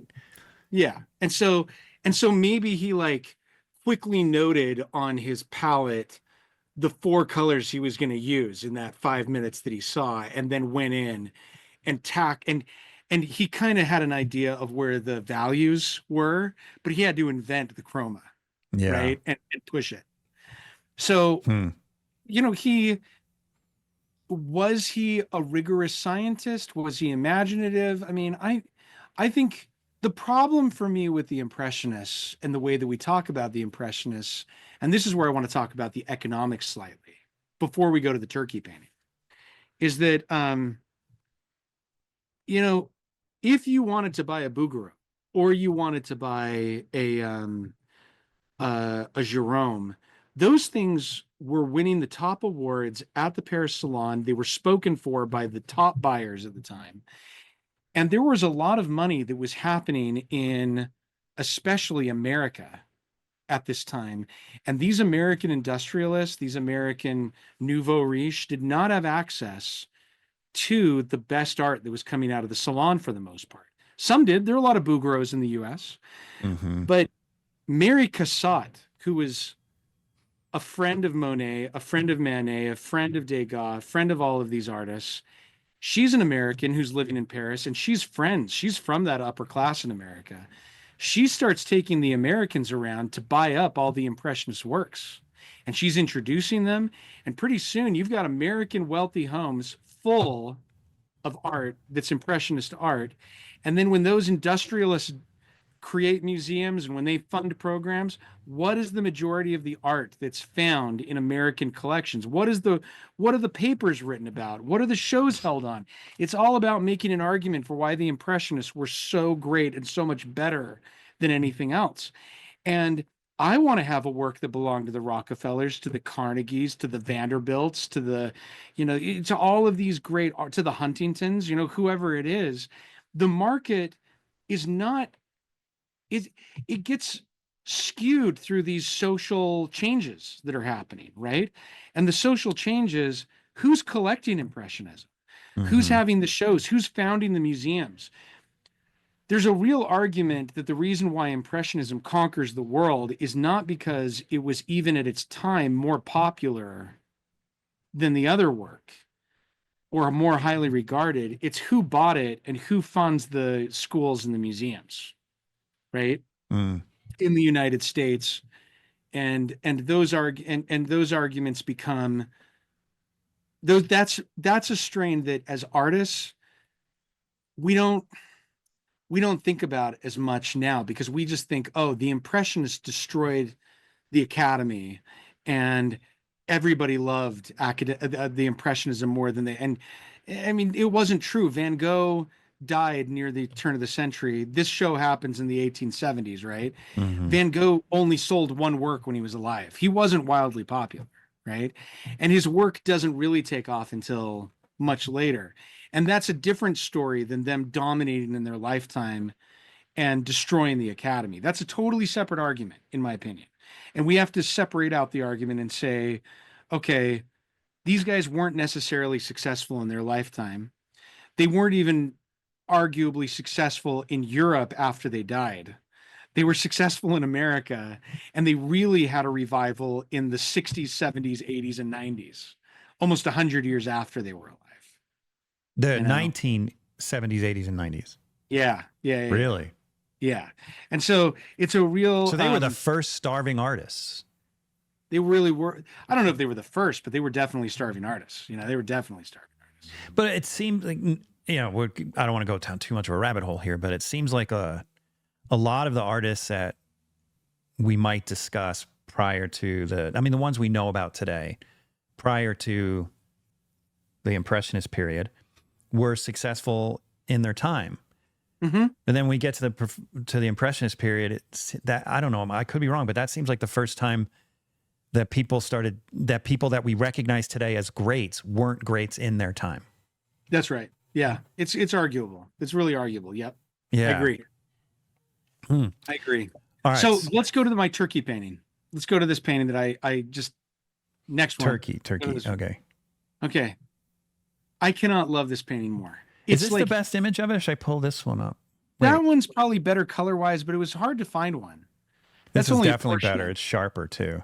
Yeah, but let's just back up on it for a minute. This is like 6 feet tall. Wow. Seriously? Huge. Let's have both of them up at the same time. That is helpful. This, to me, I'd never seen before. I saw this painting in large scale, and I thought, and I had a hard time finding good reproductions of it online. To me, this is one of the great teachers or examples of what Impressionism was after, but also mixed with some of the intelligence of the Academy. Look at how he cuts off the turkey that's in the foreground. I love that turkey on the bottom. Right? I love it, right? Totally it cuts almost it looks like a puppet. But then also look at how he pulls you in a very classical way from the foreground. Yeah, it's beautiful composition. To the background, beautifully composed. But then also look at how it's the strokes are self-conscious. There's a lot of impasto. There's a lot of just solid color blocks being put down of just like unmixed paint being thrown down on there, right? But there's a lot of choices about what he's highlighting. And the color choices there's a lot going on in that grass. There's a lot going on in the different color, the colors of the turkeys. This is something that an academic artist wouldn't do, but it's also something that an academic artist would recognize the skill set that's going into this. Yeah. And to me, this is, when I saw this near the end of the exhibition, I thought to myself, this is kind of full circle Monet. He's Oh, this is now, Monet too? This is Monet. Yeah, this is Yeah, Monet. this is great. He's not, there are some things that are radical about it, but there's some things that are very conventional. Even the fact of the subject matter of a group of turkeys is a really radical, funny subject, Mm-hmm. right? But in some ways, it's a super conventional image, the way that it's composed, that an academic would understand. Yeah. Look at this And mess back here. yeah, I mean, which is it's again, observational. yeah, I know, but the boldness. So this is when everything that I wondered if was coming from crazy really starts to work. You know, because it's nothing. There's nothing there. But when you squint down, it's just more turkeys.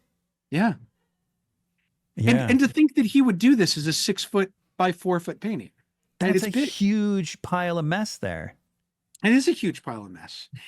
And Yeah, when I that's saw this bold. painting, I walked away thinking, that's my favorite painting of the whole exhibition, other than the academic work, which I'm just, I love. But of the Impressionist works, I thought to myself, that's a painting that can be understood and admired by pretty much anyone who's a craftsperson on some Yeah, level. it is Right? beautiful.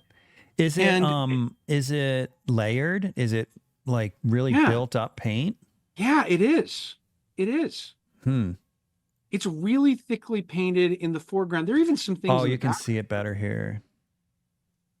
And there's a lot of variation that's going on in the whole thing, and the Hmm. blues and the shadows, the warm areas of the painting, the turkeys that lead you all the back to that warm brick house. It's just like you look at it and and then he also, the turkeys become vaguer and vaguer as they go back, right? And he's deliberately making choices in perspective, with the sharpness, and then he's also making things darker too as they go back, right? And other ways he's got huge spots of light, and these vertical lines of the grass that are in the back, that are very sharp and stark, which is an impressionist choice. An academic would never do that, but they work. It's it's I mean, look, I'm not a craftsperson. I'm not an artist on the level you are. You could probably analyze this way better than I would do. But there's a part of me as an historian that looks at this and thinks, compare this to the Sunset piece that he did in 1872, and this one was done almost 30 years later. And you're right. It was kind of embarrassing on the left-hand side, Yeah. say this is a work I'm submitting, but it's also a statement of doing something radical. Yeah, and honestly, I'm thinking back, I've submitted some pretty crappy work. Maybe he just didn't.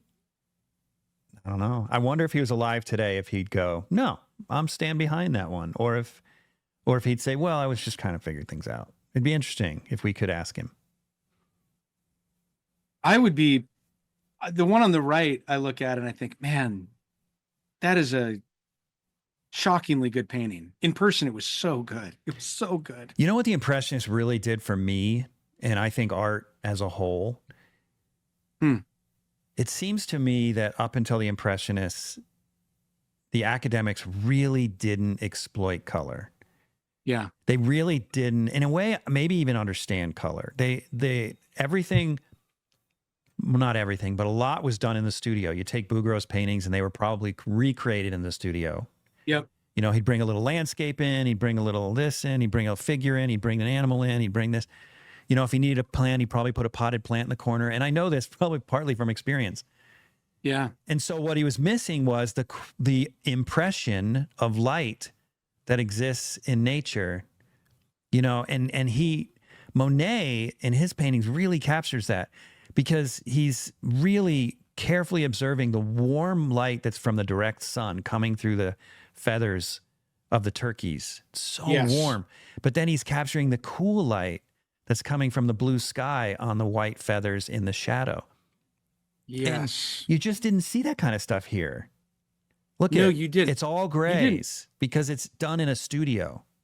And it's done to the thing, they're different sports, really, right?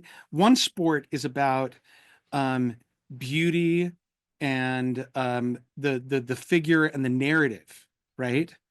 And drawing attention through gestures and through composition to the narrative of Yeah. the story. There's no narrative with turkeys, right? There's no narrative at all. Right. And it's so much more observational, but he does force the turkeys at this point in his life into a composition that probably was not realistic. Turkeys don't stand still for you. You've tried to paint birds. They don't stand still for you. Well, right? yeah, but you don't need them to stay still to paint them at this level. No, Yeah. no, you don't. You need a dog to stand still to paint it at this level, unless you're some kind of genius like Bouguereau. I don't know what he did there. I don't know how he did it either. Jeez But Louise. I think it is a helpful thing to think of them as different sports. Because now that you've looked at early Monet and looked at what his concerns were, he's working with an arsenal of colors and the science of those colors. And I don't know if science is too strong of a word. I don't think it is. He's trying to figure out color and observation of real life and real color in a way that was not taught or emphasized at all in the academy where he came from. Do I think that he is a better artist than these artists, or they're better than him? That's where when I do think that was drawn as a comparison in the modern world of art criticism, museums, catalogs. The artists would say, "Oh, those academics were old fuddy-duddies. They were replaced by photography because they were only concerned with accuracy," which was not true at all, right? But these impressionists, these were thinkers. These people were radicals. They were revolutionaries, and they were concerned with things that were more important than these guys. I think the moment you start making those comparisons, you lose perspective as to what were the real concerns of each group of artists, right? I think that Bouguereau had integrity and was a genius. I'm not gonna, I didn't want to use that word earlier, but I do think Bouguereau he was a genius. and craftsmanship, there's no other word. There's no there. He was a real genius at the target he was hitting at. When you look at those cathedral works that were done by Monet, there was a genius to what he was doing, and there was a real dedication to the kind of thing that he was aiming at. But it was a completely different target. And I don't think you should make the comparisons of saying, Bouguereau versus him. But I do think that what you brought up earlier is a really interesting question of how could he exist in a world where Bouguereau is existing and have the confidence to keep doing what he was doing when it was so different, when there wasn't a market for it, when he was not getting the institutional respect. And I think you have to admire him for it. You have to say, look, that was tough work. I mean, put Bouguereau's right next to his cathedral piece, right? I mean, I know I didn't send it. I sent it to you as an email. Oh, I can't. Sorry. That's all right. But if you think about him, you think, that's some real courage. It's like cooking Indian food in Paris in the 1940s. Mm-hmm. Maybe not a great comparison because Indian food existed for thousands of years. It's like coming up with a hamburger in the early days of hamburgers and fries in Paris compared to a Michelin star chef, right? Yeah. And you're making hamburgers that are maybe not as exciting as the hamburgers you can get today. But eventually, 30 years after making hamburgers, you make a hamburger that stands up to a Michelin starred coq au vin, right? I'm so glad you used that analogy. Do you know that my daughter and I, because we travel for workshops together, we have an international best hamburger list that we're keeping. Really? Yeah. Really? Yeah. And it's and hamburgers, the science of hamburgers has gotten so much better. They can be so good. The best one so far is in the hotel where we have the Porsche Side of America in DC, which we're going back to this year, in the hotel restaurant. It is the best burger I've ever eaten in my life. But to your point, it's such a simple thing, but somebody's perfected it. And that's sort of like what Monet did. I mean, that hotel perfected this simple food. And to your point, Monet was started out with that, what I believe is a really amateur landscape. And then which might be your Big Mac, and then comes over to here and he's That's that fine burger from that hotel in DC.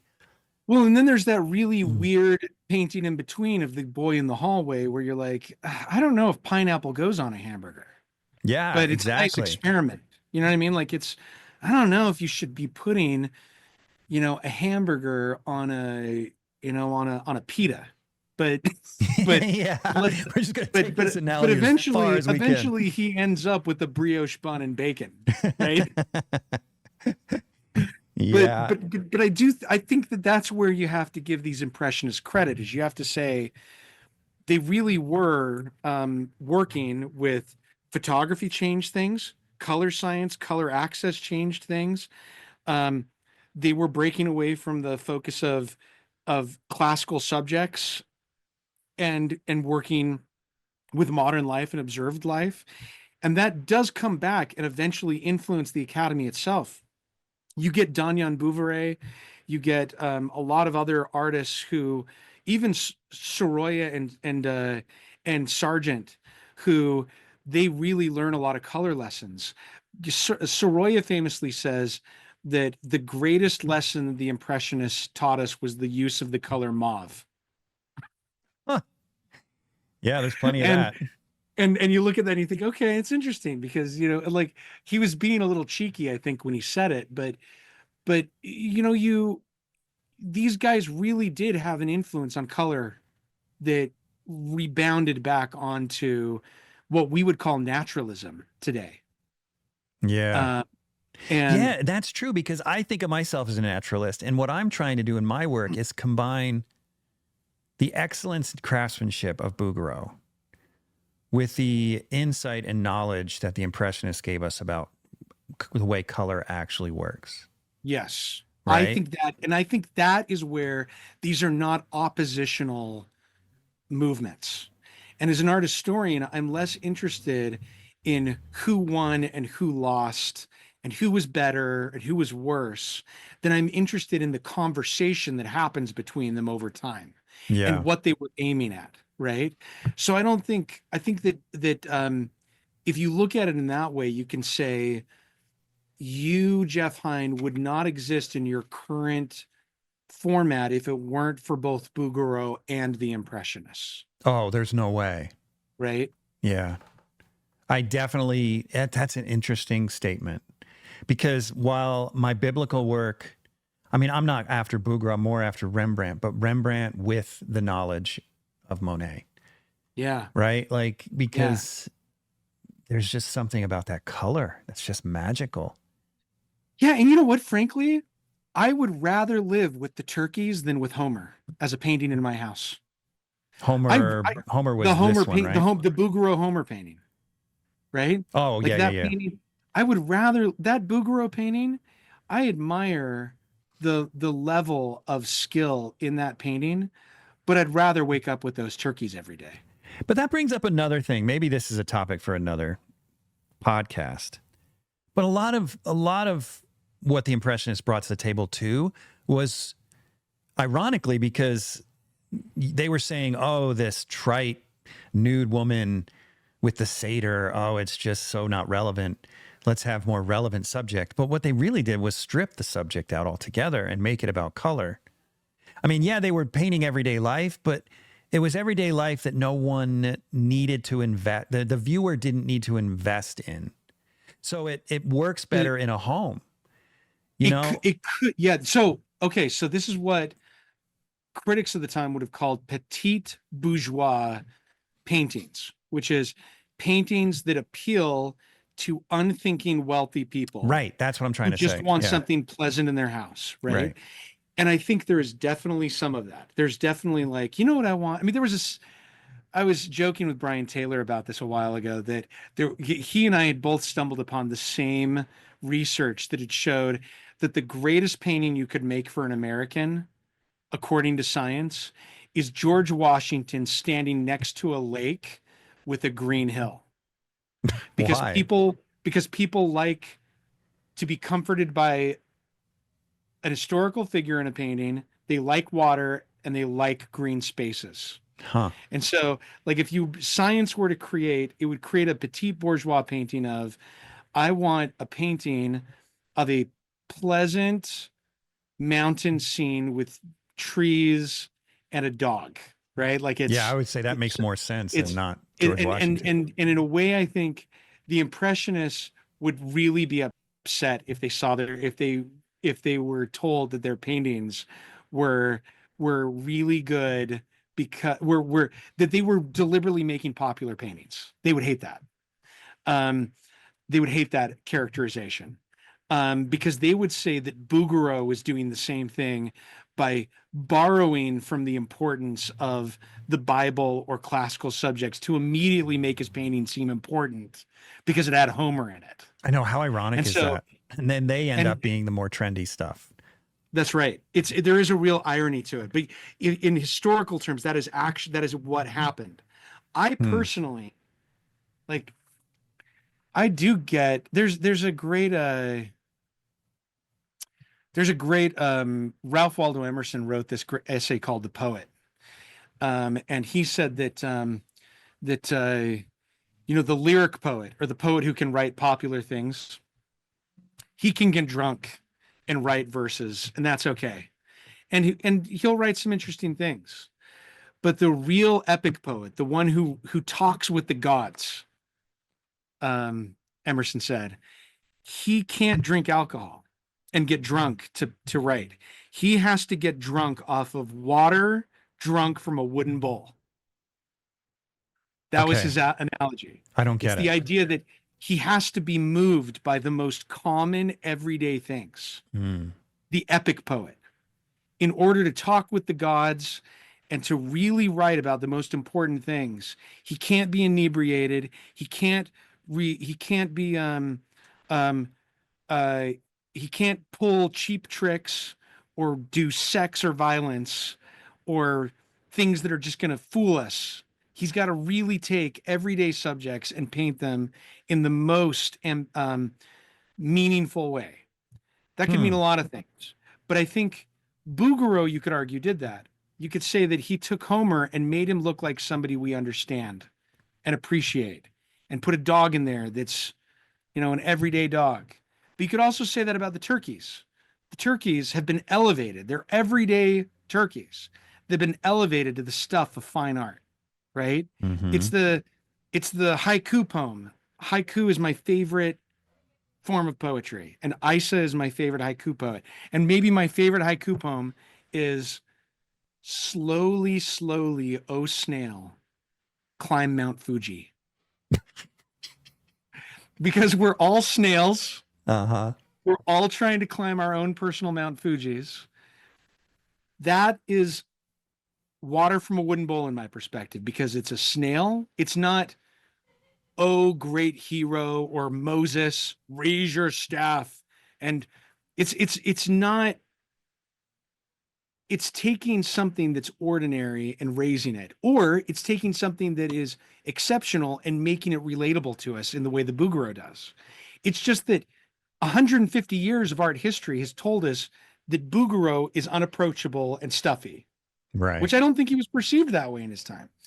And it's also told us that when we react against that, it says that the Impressionists were posers who didn't really know how to paint, and they somehow got wealthy people to buy their work, and they destroyed the Bouguereaus of the world.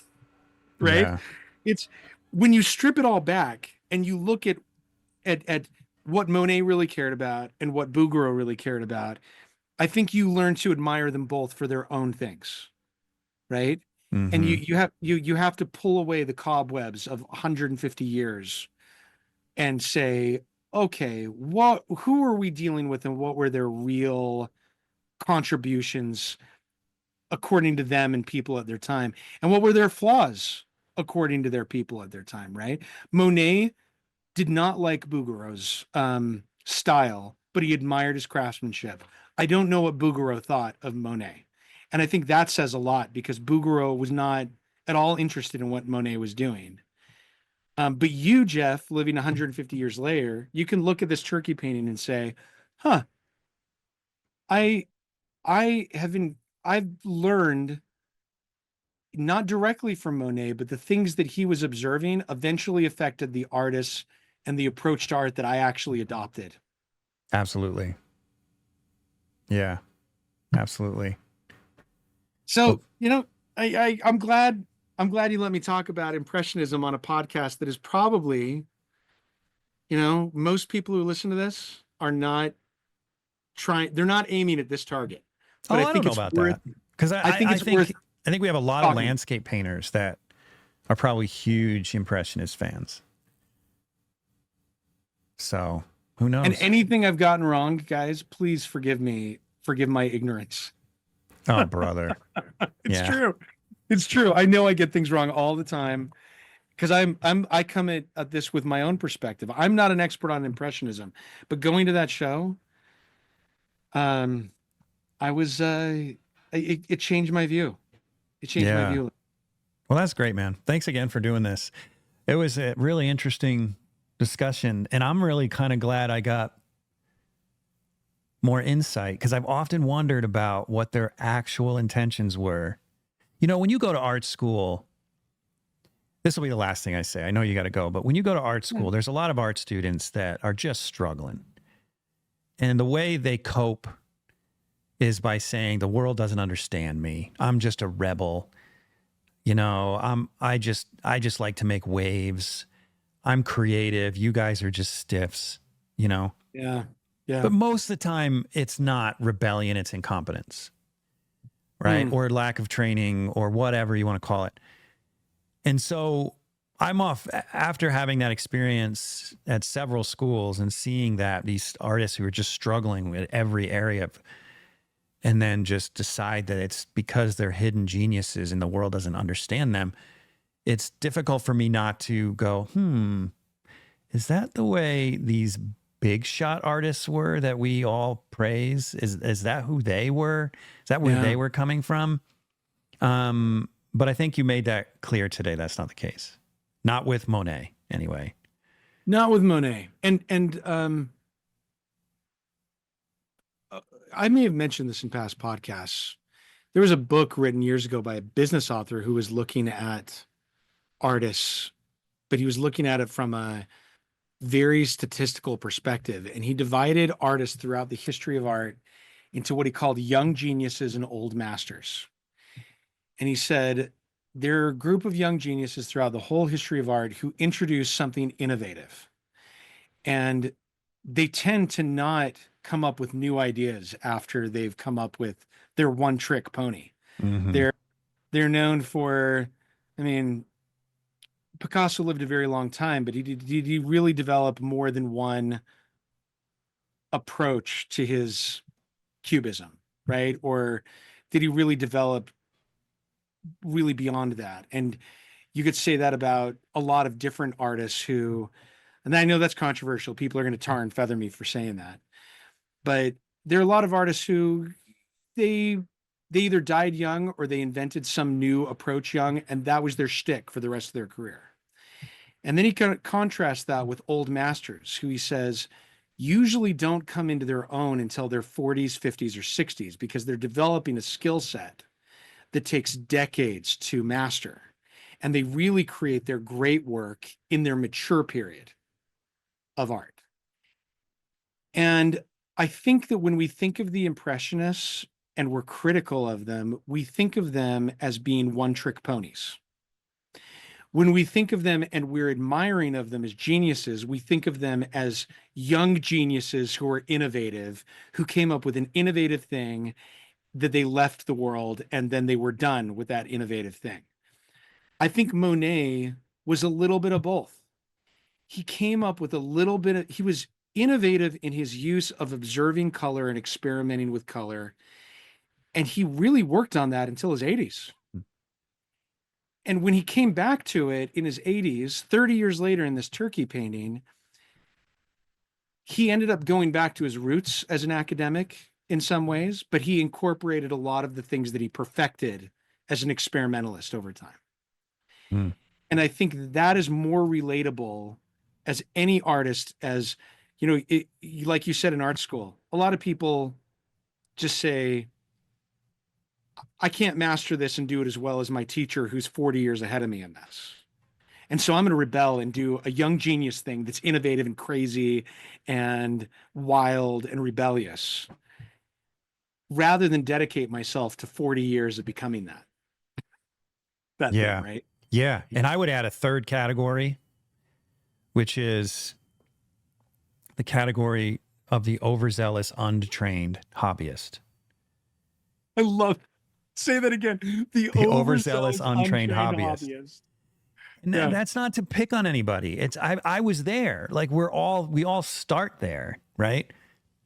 But where you decide to label yourself before you're even trained and you even have anything to say, Yeah. you're like, you either say, I am a master or I am the genius. Like, and you're neither of those things. You don't know anything about anything yet. You've got to just do the work. Yeah. Right. And I think that's a pitfall that is really common, where people are like, no, people just don't understand me. Well, do more work and maybe you'll start to be understood. Work harder. Yeah. You know, It explains your reaction too to that first landscape of the sunset. yeah. Because it's like, you know what? Do the work, Monet. Yeah. And then he did the work for he did the 40, work and 50 he became amazing, and he really contributed a lot. years. Yeah, it's true. Anyway, hey, thanks again, man. You're It's welcome, great buddy. to have you every month. I'm so excited. So we'll see you in 3 weeks. Actually, Okay, hopefully buddy. see you sooner, but we'll see you here in 3 weeks. Okay, buddy. Thanks, Micah. Yeah. Thanks for tuning in to the Undraped Artist Podcast. If you enjoyed it, subscribe. And if you could, leave a comment or review. That really helps the channel. Please share the show with your friends, and if you're feeling generous, consider a monthly donation at theundrapedartist.com. Thanks again for watching. We'll see you next week.